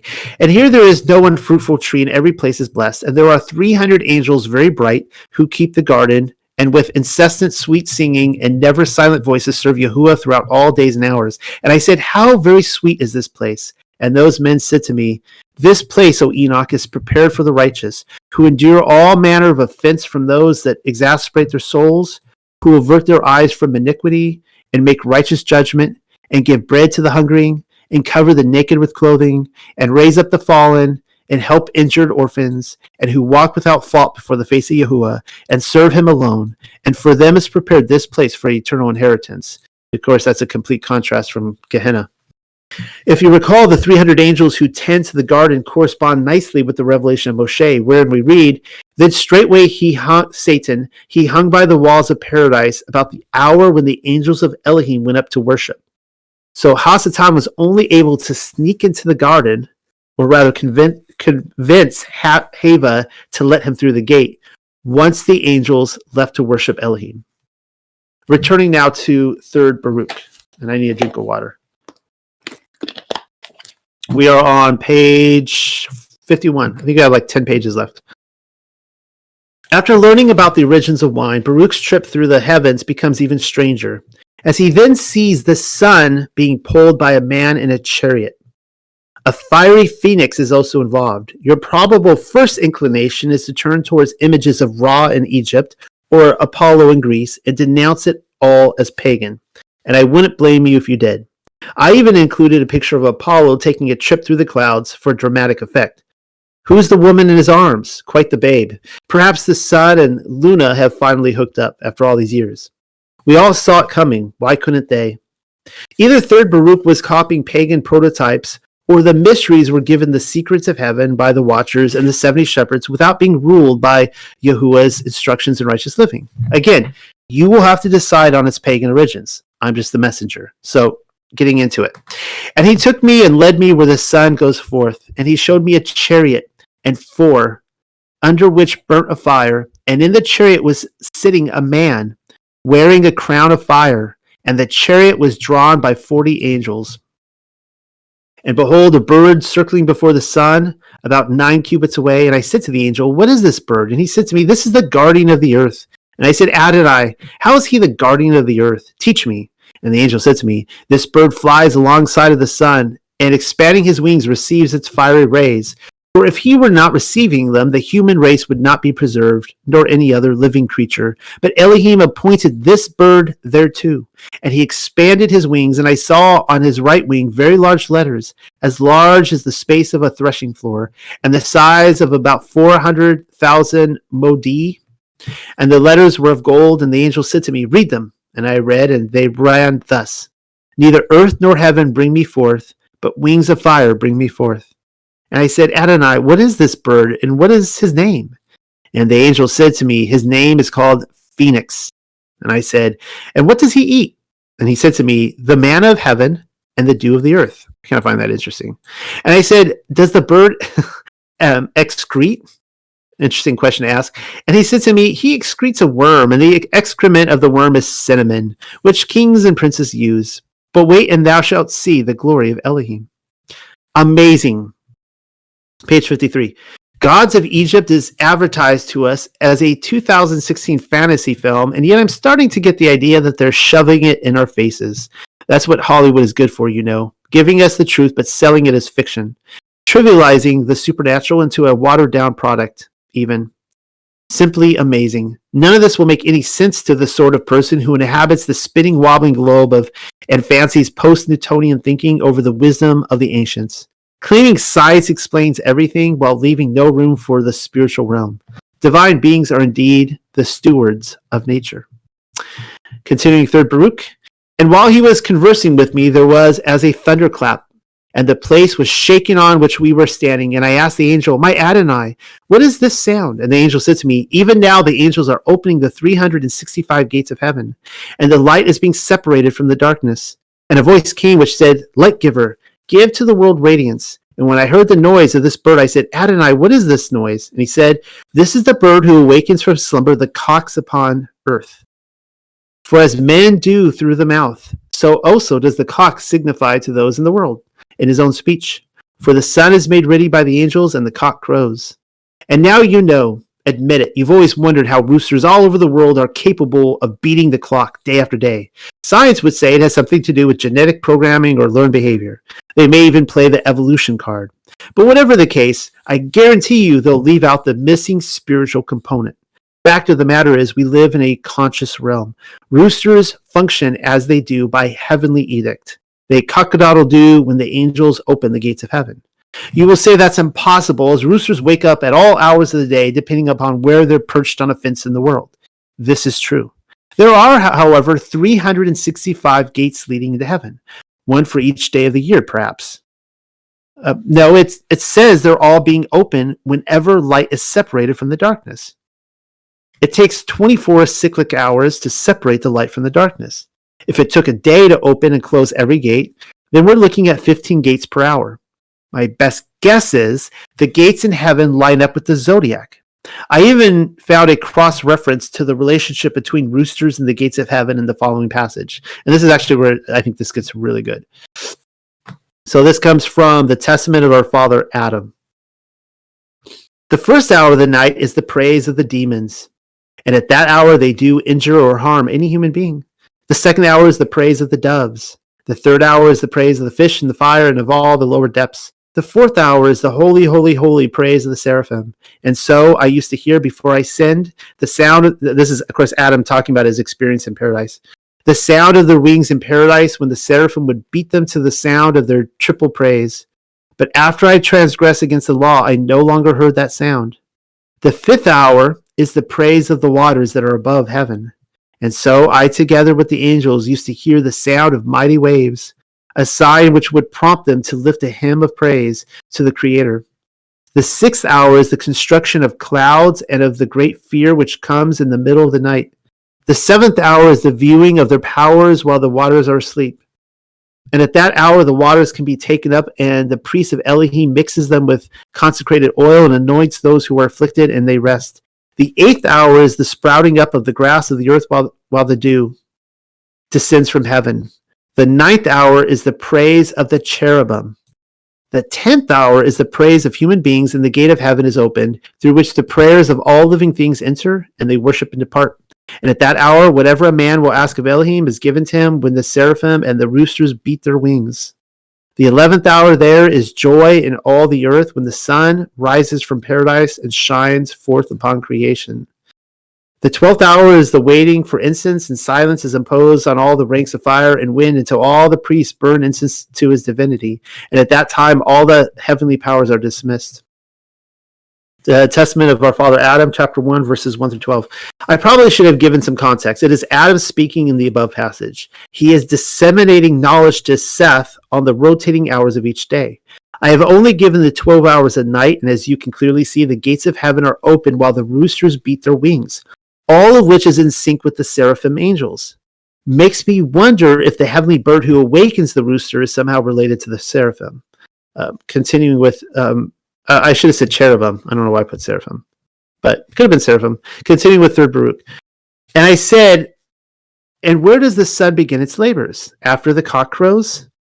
And the angel said to me, listen, Baruch, all things whatsoever I showed thee are in the 1st and 2nd heavens. And in the 3rd heaven, the sun passes through and gives light to the world.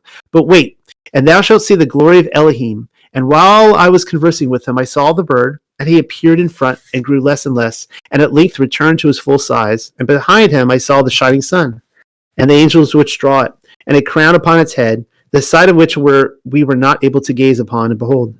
And as soon as the sun shone, the phoenix also stretched out his wings.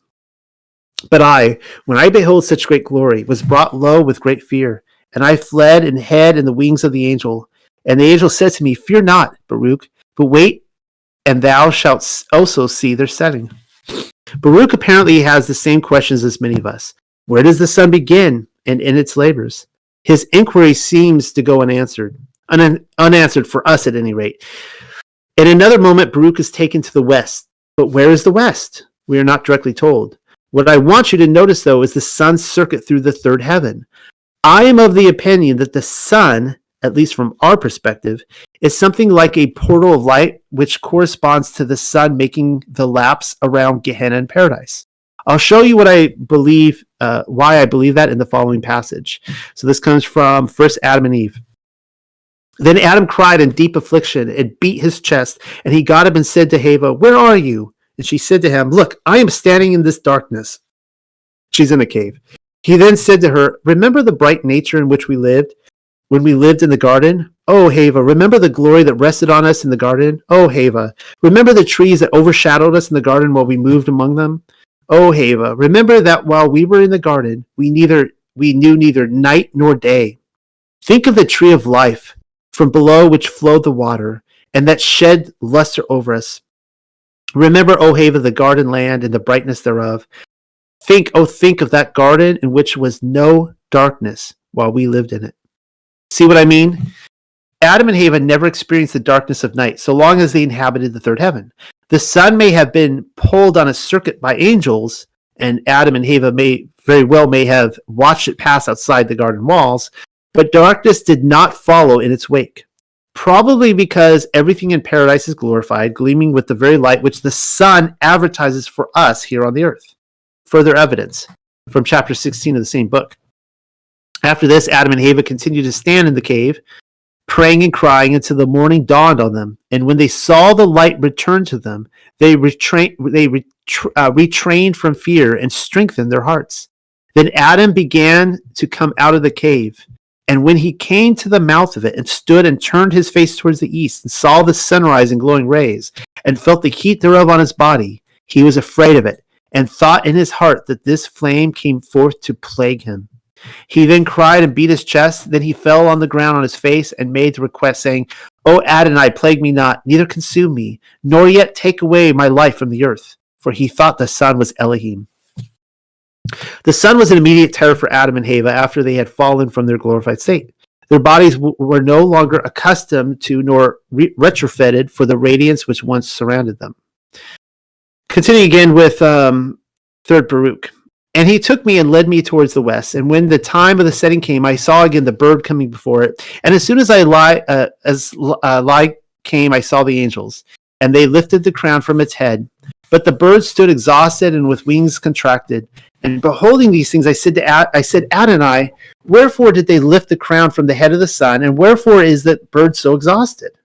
And the angel said to me, the crown of the sun, when it has run through the day, 4 angels take it and bear it up to heaven and renew it, because it and its rays have been defiled upon earth. Moreover, it is so renewed each day. And I, Baruch, said, Adonai, and wherefore are its beams defiled upon earth? And the angel said to me, because it beholds the lawlessness and unrighteousness of men. And then you can see the rest. I'm just going to skip ahead for sake of time, but the drunkenness, idolatries, divinations, the things that get people thrown in the lake of fire. Here we see that the luminaries are directly affected by the transgressions of men. As logic has it, they should be. The worlds contained within the 7 firmaments of heaven are undoubtedly obedient to Torah, the law of heaven. Or you might say they're set apart. But in their toils for humanity, they are endlessly defiled, having come in contact with the unholy and profane. You see, even the angels are exhausted in their service to Elohim. They are therefore in need of constant renewal. Their level of tolerance for sin speaks as to their own nature, whether they have stayed or drifted from their course. We are given an example of what this tolerance for the unholy and profane looks like as Baruch continues. Chapter 9. And they, having retired, the night also fell, and at the same time came the chariot of the moon, along with the stars. And I, Baruch, said, so it's interesting that the stars are there when the sun is there. You just can't see the stars. And and that should tell us too that they're probably not shining while the sun is up. Anyways, and I, Baruch, said, Adonai, show me it also, I beseech of thee, how it goes forth, where it departs, and in what form it moves along. And the angel said, wait, and thou shalt see it also shortly. And on the morrow I also saw it in the form of a woman, and sitting on a wheeled chariot. This is the moon. And there was before it oxen and lambs in the chariot, and multitude of angels in like manner. And I said, Adonai, what are the oxen and the lambs? And he said to me, they are also angels. If the sun is driven by a man in his chariot, then it would only make sense that the moon would too, by a feminine ruach, that is. I should probably point out that Luna is the Roman goddess of the full moon, with Selene being her Greek counterpart.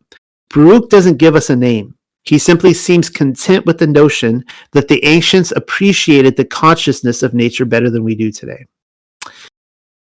Continuing third Baruch, chapter 9. And again I ask, why is it at one time increases, but at another time decreases? And he said to me, listen, O Baruch, this which thou seest had been written by Elohim, beautiful as no other. So the moon was beautiful as no other. And at the transgression of the first Adam, it was near to Samael, so she was near to Samael, when he took the serpent as a garment. And she did not hide herself, but increased. And Elohim was angry with her, and afflicted her, and shortened her days. And I said, and how does it not also shine always, but only in the night? And the angel said, listen, as in the presence of a king, the courtiers cannot speak freely, so the moon and the stars cannot shine in the presence of the sun. For the stars are always suspended, but they are screened by the sun, and the moon, although it is uninjured, is consumed by the heat of the sun. This is the third passage in Scripture that I have yet to find, which speaks of the moon's transgression. As a witness to Samael possessing the serpent, she did not feel defiled, much less exhausted of strength. No, she puffed herself up, and Elohim was angry with her for it. Afterwards, the beauty of the moon diminished, and her days were shortened into the cycle we observe today. By the way, just a side note, everybody, this is one of the reasons that I do not hold to the solar lunar Sabbath. I believe that the moon shortened and decreased its days after sin. It was just a full moon all the time during the creation week. The Aramaic Targum essentially tells us the same thing. And Yahuwah made 2 great luminaries, and they were equal in glory, 20 and 1 years, less 602 and 70 parts of an hour. And afterwards the moon recited against the sun a false report, and she was diminished. And the sun was appointed to be the greater light to rule the day, and the moon to be the inferior light to rule the night and the stars. Genesis 1:16 Targum. Apparently the moon thought to involve the sun in whatever went down on the day of Adam and Hava's transgression. That leads me to think Hasatan entered paradise. Now pay attention to this, guys, if you guys have drifted off and you're to sleep or whatever. That leads me to think Hasatan entered paradise during the 10th or 11th hour of the night, while the cherub were out giving praises, or the seraphim were flapping their wings. The sun hadn't arrived yet. We are not told what this false report was, but it was likely a fib intended to save her own skin. Kepha denying Yahusha with the sound of the cock may be another mirror to this story. Adam and Hava were denying Elohim while down upon the earth the roosters were crowing. Further clues can be found in the Gospel of Bartholomew. Bartholomew 4:4. Kepha saith again, he's speaking to Miriam, the mother of Yahusha. O tabernacle that art spread abroad, Miriam saith, thou art the image of Adam. Was not he first formed and then Hava? Look upon the sun, that according to the likeness of Adam it is bright, and upon the moon, that because of the transgression of Hava it is full of clay. For Elohim did place Adam in the east and Hava in the west, and appointed the lights that the sun should shine on earth unto Adam in the east in his fiery chariots, and the moon in the west should give light unto Hava with a countenance like milk. And she defiled the commandment of Adonai. Therefore was the moon stained with clay, and her light is not bright. Thou therefore, since thou art the likeness of Adam, ought to ask him, but in me was he contained, that I might recover the strength of the female. The moon didn't simply diminish in light because of her willing transgression. Even her beauty abated. You see, the moon was defiled and okay with it. What is particularly fascinating here is that the moon seemed to directly correspond with Hava. When Hava sinned, then so did the moon. It's passages like this that makes me wonder if, as representative priests of humanity, Adam and Hava only came together in the garden when the sun and the moon united on their circuit, which would be, one day a month. If so, then Hasatan's heist was cleverly timed. He needed to apprehend Hava at an hour when the angels were gone and the moon was directly overhead, but also when the sun had nearly caught up, because he needed Adam to sin too. With that thought, I'm going to take a break from our 2-day paradise and completely remove myself from this microphone. If I feel slightly defeated in the delivery, it's because there's still so much information to accumulate and process. New Jerusalem was snubbed for lack of time, and Gehenna was sparingly commented upon. We have barely even begun our investigation. His story is weird and fantastically strange, and I like it that way. We live in a spiritual realm which is completely incoherent and off par with the post-Newtonian rationale, science and all that. The truth is offensive to any willing participant in the Cain-sponsored narrative, which just so happens to be nearly everyone inhabiting your local neighborhood of make-believe, as well as the material girl. I had started out warning you that scripture has been tampered with, especially in their translations from one language to another, and so we must dig through this matter with caution. An entire book would be needed to reference every scriptural reference to the third heaven. I have chosen only a few, specifically targeting the books which very few have read. Yahuwah, the Most High Elohim of Yasharel, has offered a scrumptious taste of reality, but only for those diligent enough to serve him and seek it. And for lack of better words, me like. I hope you do too. All right, guys. Thank you for sticking in there with me. It looks like most of you are still here. And that took a lot longer than I expected. Went 20 minutes over, but it is what it is. Hopefully you guys learned something new tonight. I was particularly really captivated myself with the whole rooster narrative and the sun and the moon. a narrative and how they play out with Adam and Eve and the moon transgression with Eve and all that. So I have been talking for the last hour and a half.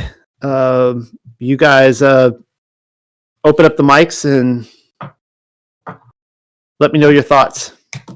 I really like the sun and the moon piece that you tied it in deeper than our last conversations. We've been talking about that, so I thought you did a great job with that, in seeing how the moon's transgression was somewhat coinciding with Hava and Adam. So that was really good, really insightful there. And it's okay if people thought, I mean, there's some stuff in here. There was some subject matter in here. I'm like, I don't know. I don't know if this is pagan or not.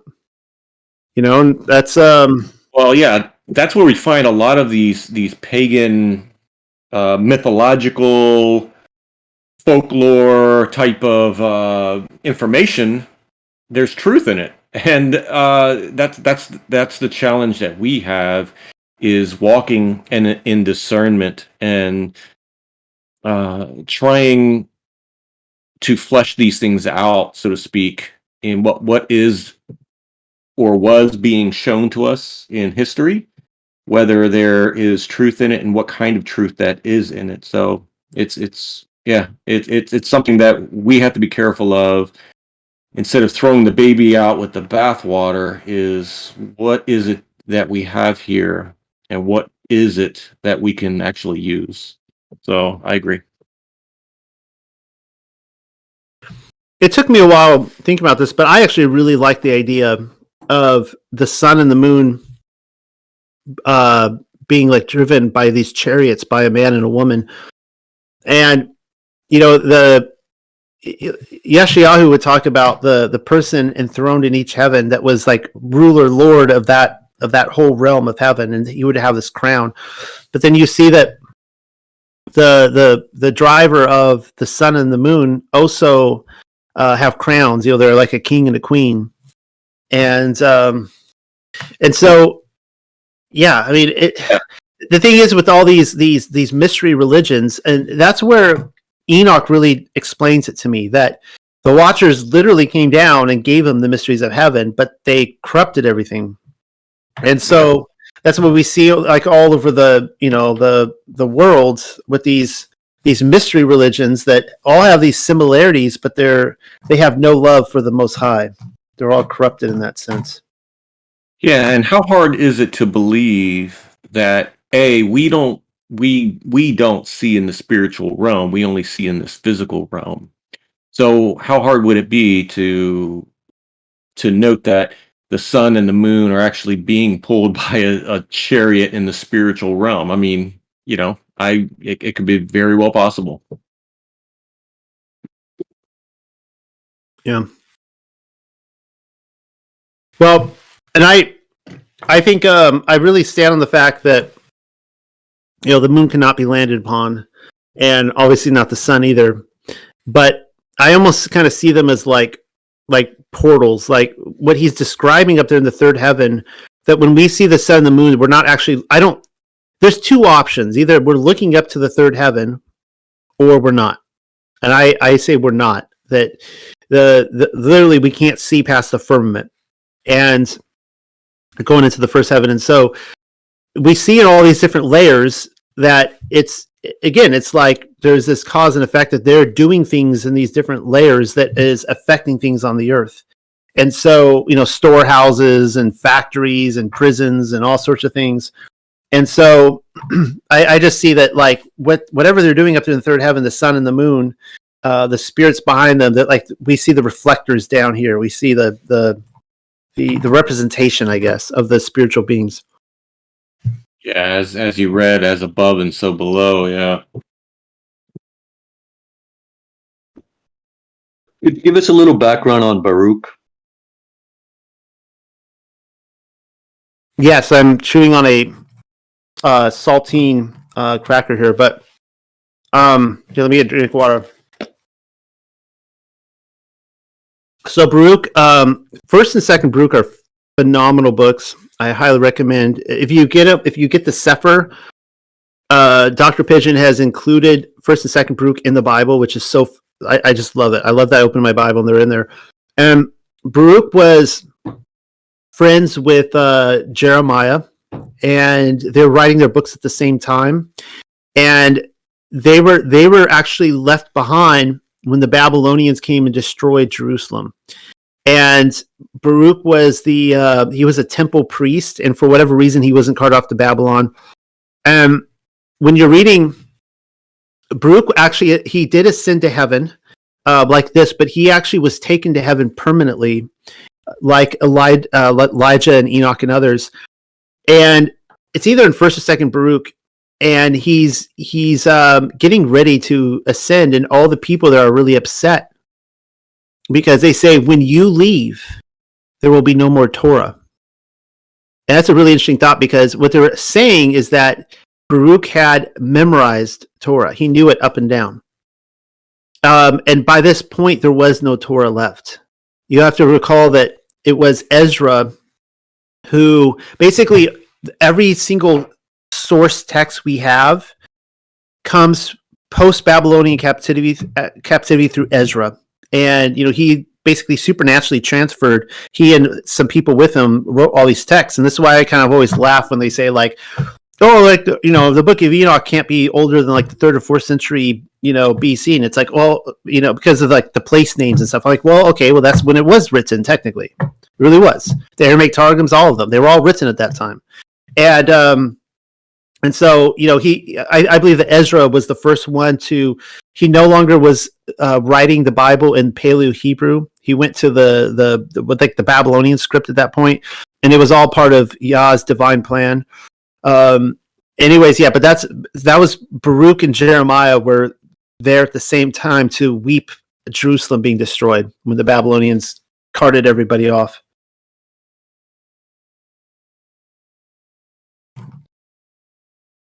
So 3rd Baruch is also called the Apocalypse of Baruch.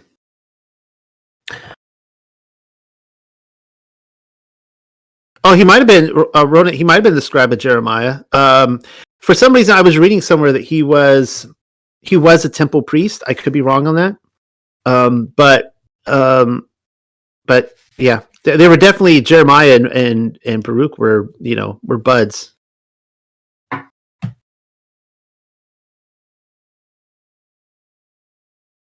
So, Rhoda, if he was the scribe of Jeremiah, would you say that he technically wrote on parchment like Lamentations and the book of Jeremiah? Yes. Mm-hmm. Okay. Nice.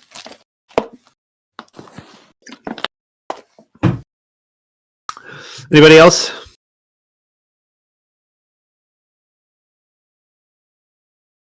Well, it is 11:30, and as always, I thank Josh for recording this, and I will officially close shop for anybody who does want to go home. Dive into the sheets, put a head on a pillow, turn out the lights. I'll be on here talking for a little bit longer, but we'll just call this officially closed, and you guys can start talking. I really do appreciate a lot of you saying you enjoyed it, because I never know what's going to be a hit or miss with people. So it's nice that people enjoyed this.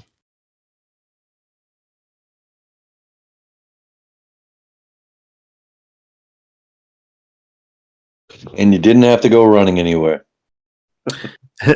Yeah, that was an answered. So just to tell everybody that I had, from the time I woke up this morning, I had shooting diarrhea, and this was the worst I've ever experienced in my life. It was still going until I was on 20 minutes before I went on, and like all day, and I'm just guzzling water, trying not to die of dehydration, and there was like no end to it.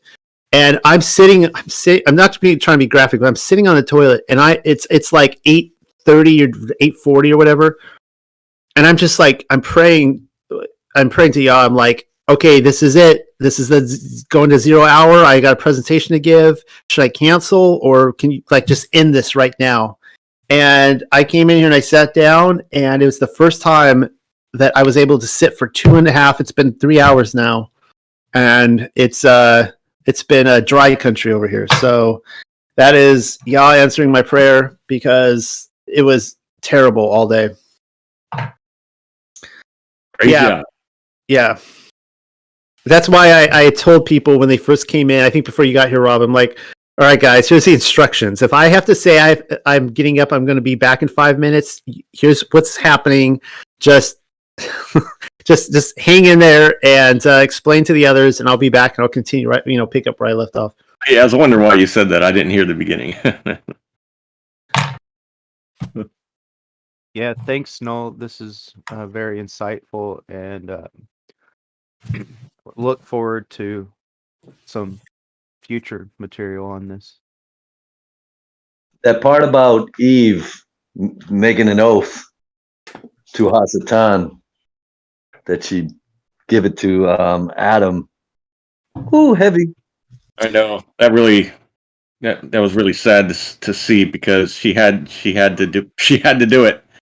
Well, yeah, and it's like Satan, he's strutting in there, and he's like, I'm not going to show you the tree after all. And it's like total reverse psychology. And she's like, really? Oh, like she's all disappointed now. And yeah, that was really that was tragic. And it makes sense why she gave it to him. Like, she had to. She made an oath, her word, on Yah's throne, and the scene after that I didn't read. Rob, I think you probably read that text, but it gets haunting after that. Like, as soon as Adam and Eve they participate in what they do with Satan, they hear these trumpets blasting, and they can hear over the wall over paradise all the angels assembling, and they know something's about to go down.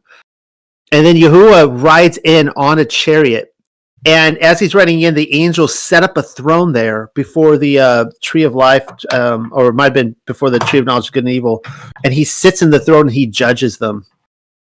And I just find that whole scene so haunting. In fact, some of the angels start to take the sides of Adam and Eve, and they don't want them expelled. And the Most High, he looks at him and he's like, he kind of insinuates, like, you want to be, go where they're going, because you can go there too. There was almost like a mutiny over it. Yeah, they felt bad. Yeah. I'm so glad, Noel, excuse me, my voice is very froggy tonight. I'm so glad that you have gone over this material. I was talking to Crazy Chicken Boy today about the Book of Enoch, and he was asking if I had read it, and I said, I've read it 2 or 3 times, but I don't really remember much about it, because my brain literally couldn't absorb it. It was so fantastical that I couldn't make heads or tails of it. But hearing you go through it and explain some of it, now I've got a burning desire to go again, because I feel like I might understand it at this point a little bit. Well, now what I read through was Second Enoch, the more controversial one. And the fact of the matter is that there are passages in Second Enoch, which, from my perspective, that I've been totally tampered with. And there's been a few different parties that have gone their hand on it. With First Enoch, I'm convinced that it's probably like 4 or 5 different books that that Enoch was said to write many books. And I think there were at least 4 or 5 there that were stitched together at a later time, similarly to how like the Proverbs or the Psalms would have been put together. Like, obviously all those had to be collected at a different time. And then the last book, which is really fascinating, I don't know that Enoch wrote it. It's called it's a section from the Lost Book of Noah. And there's another section at the end of Second Enoch that I also believe comes from that same Lost Book of Noah. And for whatever reason, these small sections, the Lost Book of Noah looks like a fascinating read, but for whatever reason, these 2 sections survived and they ended up in these books. I don't know why. Well, didn't you also say at some point that parts of it are out of order, or at least a section is out of order. I seem to remember a long time ago, a few months back, you saying something about that. Yeah, I think that probably a lot of Enoch is out of order. Now, what I had mentioned was that it, depending on the translation, because the book of Enoch can be a little confusing when you're cross-referencing, because depending on the translator, they will actually move the chapters around, and it gets really confusing. And then when you go over the 10-week prophecy, you got weeks 1 through 7. Some translators will put 8, 9, and 10 right afterwards, and others they will move it to like 3 chapters earlier. So yeah, it can get confusing, and I personally believe that most of Enoch, anyways, is out of order, and it was just how it's kind of like, again, like the Psalms. Like, was Psalm 1 the first psalm that David ever wrote? No, it for whatever reason they put it in that. Same thing with the Proverbs, right? Like, they just took all these different proverbs, probably like fortune cookies, and they were written down on parchment or whatever. I don't know what it looked like, and they piece it together in a book. And so I kind of think Enoch is something similar to that. That's just agree. I see. Okay. Yeah, I see how they stitched it together with different people speaking. Obviously, the thing that I was talking to her about though was the cows and the sheep. I thought that was really interesting to see how they took up arms and were, devouring each other, and I don't know. It's just kind of weird. Oh yeah, in the parable section. Is that what you're referring to? Yeah, it's like what, Enoch 80, Yeah. 85 or like 90 something. But yeah. I don't know if it's like literal, I'm kind of thinking maybe it's not, but it's So definitely interesting. So this is a connection between Enoch and Yahusha, I believe. I think that Enoch's spoken a lot of parables, and he has a whole book of parables. Obviously, one of the books in First Enoch, and Yahusha spoke in parables. And something that I think they both had in common were that they were the order of Melchizedek. And I get this feeling like the order of Melchizedek, they spoke in parables. Like, again, I can't prove that, but I think that that's something I've connected.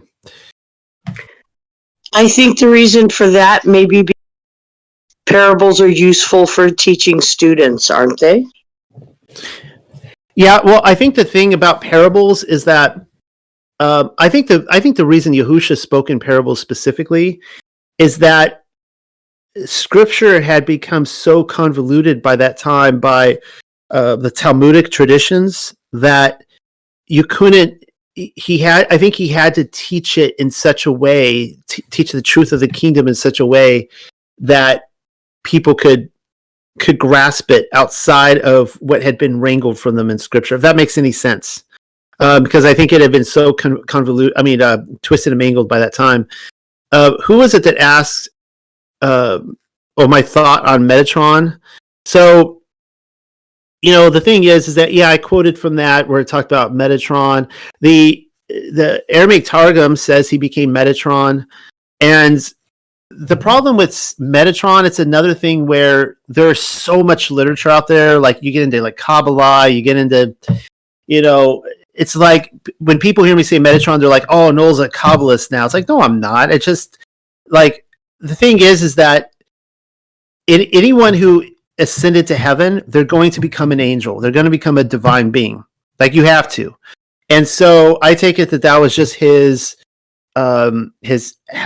heavenly name at that time. I think that each of us, I don't suspect that I'm going to be assuming I make it to Paradise, New Jerusalem, that I'm going to be Noel. I don't think I'm going to be a pagan name. I mean, Noel's a pagan name. I think I'm going to have a new name. I don't think it's going to be Metatron, but I don't see a really big deal with that. That's my thought on Metatron. Oh yeah, Nolatron. What was that? That Enoch? Enoch's name is Metatron. Is that what you're referring to? Yeah, according to the Genesis Aramaic Targum, he becomes a Metatron. It mentions Metatron a couple times in the Targum. And then in, like, I quoted from Legend of the Jews, which says he became Metatron. And there's a few others. And, you know, it's a controversial thing because you bring that up and all of a sudden you start getting really, you know, Talmudic or, you know, Kabbalah, whatever, in those territories. And I don't know. I just don't have a problem with it because I know he ascended and he became like the angels. So it's like, call him whatever you want. It just seems like the name is Metatron. What's interesting, I've heard Metatron be referred to as the voice of God. Yeah, well, that could see, that's the thing when you get into the Metatron territory, right? Like, I would have to see hard evidence on that in any kind of scriptural text. However, I do think that many of the angels who, the messengers who visit the earth to this day, and also in biblical times, were those who ascended up to the city of Enoch or New Jerusalem, and that they come down to serve us. That's what the writings of Abraham says, that they were taken up before the flood in order to serve humanity. So I think that Enoch does serve us to this day, and Elijah and anybody else that was taken up.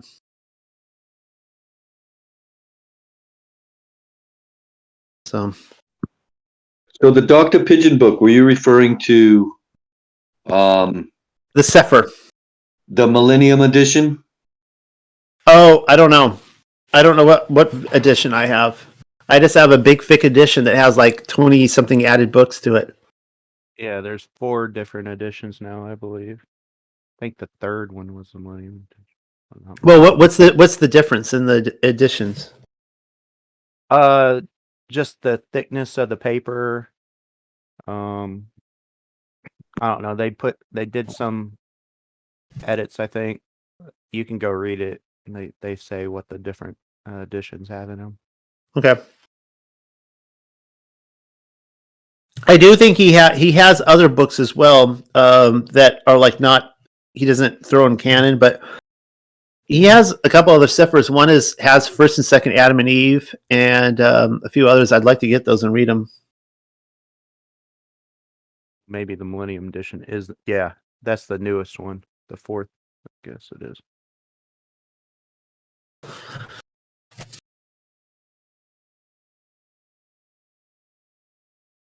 Hey, Noel. Yes. Hi, how you doing? Very good read over there. I really enjoyed it. It's just I was just taking notes. I joined a little bit later because it's late hours here, and yeah, I just wanted to mention. It just shows from the from the original scene basically that the importance of even keeping the Sabbath. Because most properly, what I think, I mean, you might know better, but what I think is that the angels, they also have their rest from their duties, and I think maybe there's a purpose even for the Sabbath that needs to be kept, and it's not only that we need to keep the Sabbath because Yah rested on the 7th day, but also it's because the angels also rest. And if the children of Yah, they have angels watching over them, then, and you do a work on the Sabbath and you do things, then if an accident happens, or maybe you don't have the divine protection from the angels if you do the work. So I think there could be reading all of these things that hearing all of the things that you read just now, it's like a big piece of a puzzle coming together, hearing that, you know, even the angels, they get tired and they need their rest. So maybe there's some sort of meaning, even deeper meaning, more practical meaning when you think about the Sabbath rest. Especially when the original scene happened. Actually, the original scene happened during the time where the angels, they were praising Yah. So it kind of shows that, you know, if, for example, something happened, imagine being in a city where nothing works, let's say on Sunday or Saturday, and an accident happens, who's going to watch over you? Imagine that.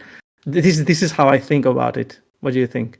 I think you're spot on, and so I do believe we have guardian angels, or again, guardian angels has thoughts attached to it that may or may not be true, but we have angels surrounding us, and I think it's you're absolutely true about resting on Sabbath as a way, because Elohim rests and also the angels rest, and we're giving them a rest. We don't want to be that guy where like our guardian angels like, the ox fell in the ditch again, and I got to go, get him out of this on my day of rest.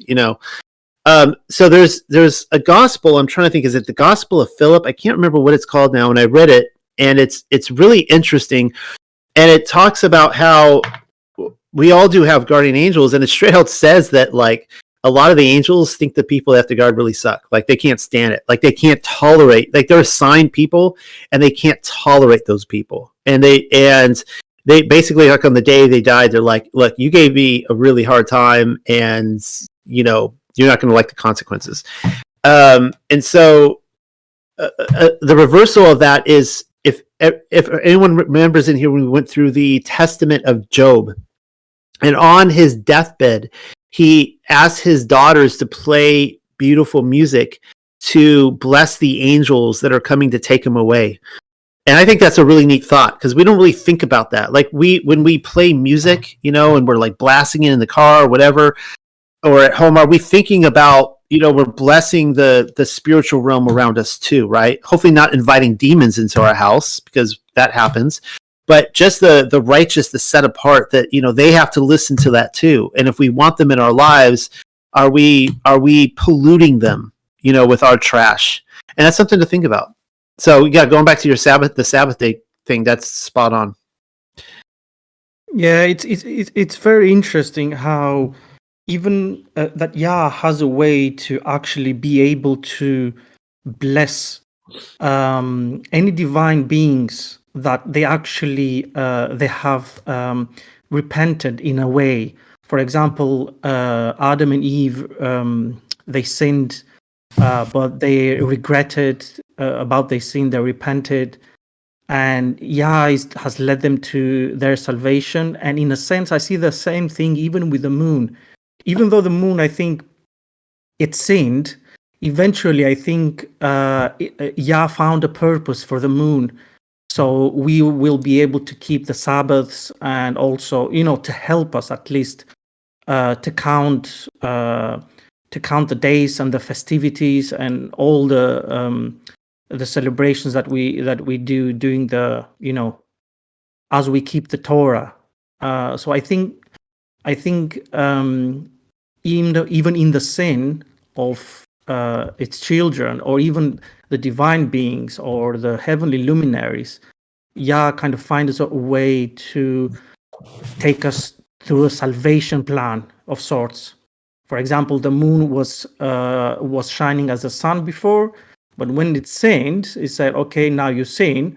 The way for you to redeem yourself is basically to keep a clock of diminishing and increasing light, which is the waxing and the waning, and also so the people can actually keep the days, counting of the days, or the months, years, etc.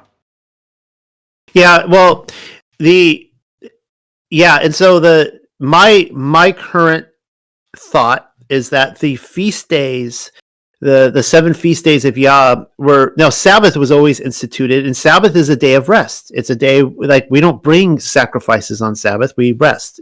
That's always been the way it's been intended to be. The 7 feast days, and I want to make clear that they have not been done away with. We still have the 7 feast days, but my thought is that they were instituted after sin. And what do we see on the feast days? They're, atonement for our sins and all sorts of things. A Passover lamb. Like, we wouldn't have had to have a Passover lamb if there was no sin. So that's another thing with the moon, that the moon wasn't like a sun. It was milky white. It was like a silverish feminine glow to the sun's masculine light. It radiated like Eve, who was milky white, kind of silverish. And so that became uglified, like the clay mire we see and that kind of stuff, and maybe even scarred up. I don't even know. But yeah, so that's what I pointed out in here. I know that's a raging debate with the lunar solar Sabbath, but for me that's kind of a check in the box for Team Seventh Day Sabbath, that it appears like I've got at least three different cross-reference scriptures now that say that the moon only diminished in light because of sin, and the day is shortened because of sin. After what Eve did. Yes. And like you said, when it was created, it was full, guys. You wouldn't. It was whole. It wasn't diminished yet, or diminishing. Yeah, very true. Very true. It actually shows that even the angels, they sin in their nature, and it's very interesting that how Yah actually made the humans, the people, for priests, as if to bring the balance, maybe.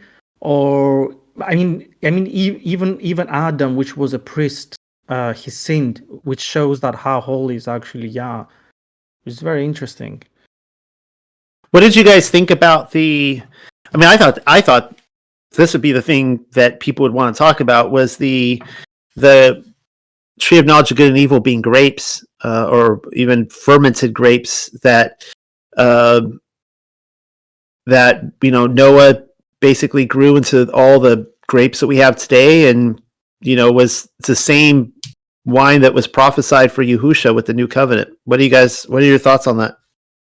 When I heard about that, Noel, do you know what remind me? In the book of Adam and Eve, at some point, I think Satan throws a big rock on top of Eve, of Adam and Eve, I think, or was it only Eve? And Yah makes the rock into a covering as a house, I think. I think I read it some time ago. I cannot remember the verses exactly, but it just shows that something that has been deemed that Satan wants to corrupt it, Yah finds a way to actually use it for good. For example, he threw the rock. It made the rock into some sort of covering. He used the grape for bad to actually make Eve maybe drunk or something, but the grape was used for good and salvation in the Passover dinner of Yeshua with his students. This is what came to my mind. Good. Robert, you going to say something? Yeah, regarding the grapes being from the tree of knowledge of good and evil. I remember we were reading that, and it was being described, and I cannot remember what book, but it was definitely describing the type of like a fruit, like a grape, literally coming forth from it.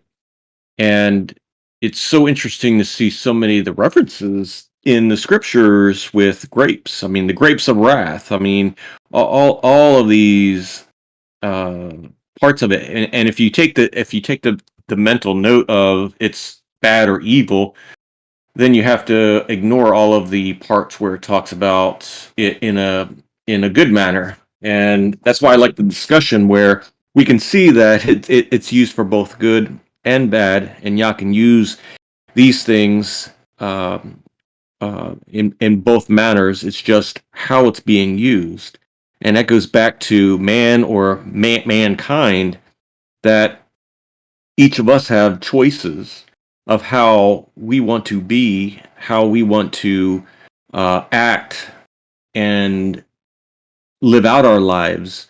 We can be good fruit, or we can be bad fruit. So I enjoyed it. You could be a good grape or a squash grape. Yeah. Or a raisin. Yeah. Raisin. Yeah, it's funny you mentioned that, Rob. I was just gonna say the grapes of wrath. That's what it reminded me of as well. Yeah, and we see the references about the great wine press, and it referencing the blood the blood of the grapes and so forth. So you see a lot of that tie-ins too. I just thought it was funny in that same passage in Third Baruch that it said straight out that Michael planted the apple tree, and so everyone You always said Gabriel. oh, was it Gabriel? So everyone always depicts Adam and Eve eating an apple, and it's like, no, that's the wrong tree.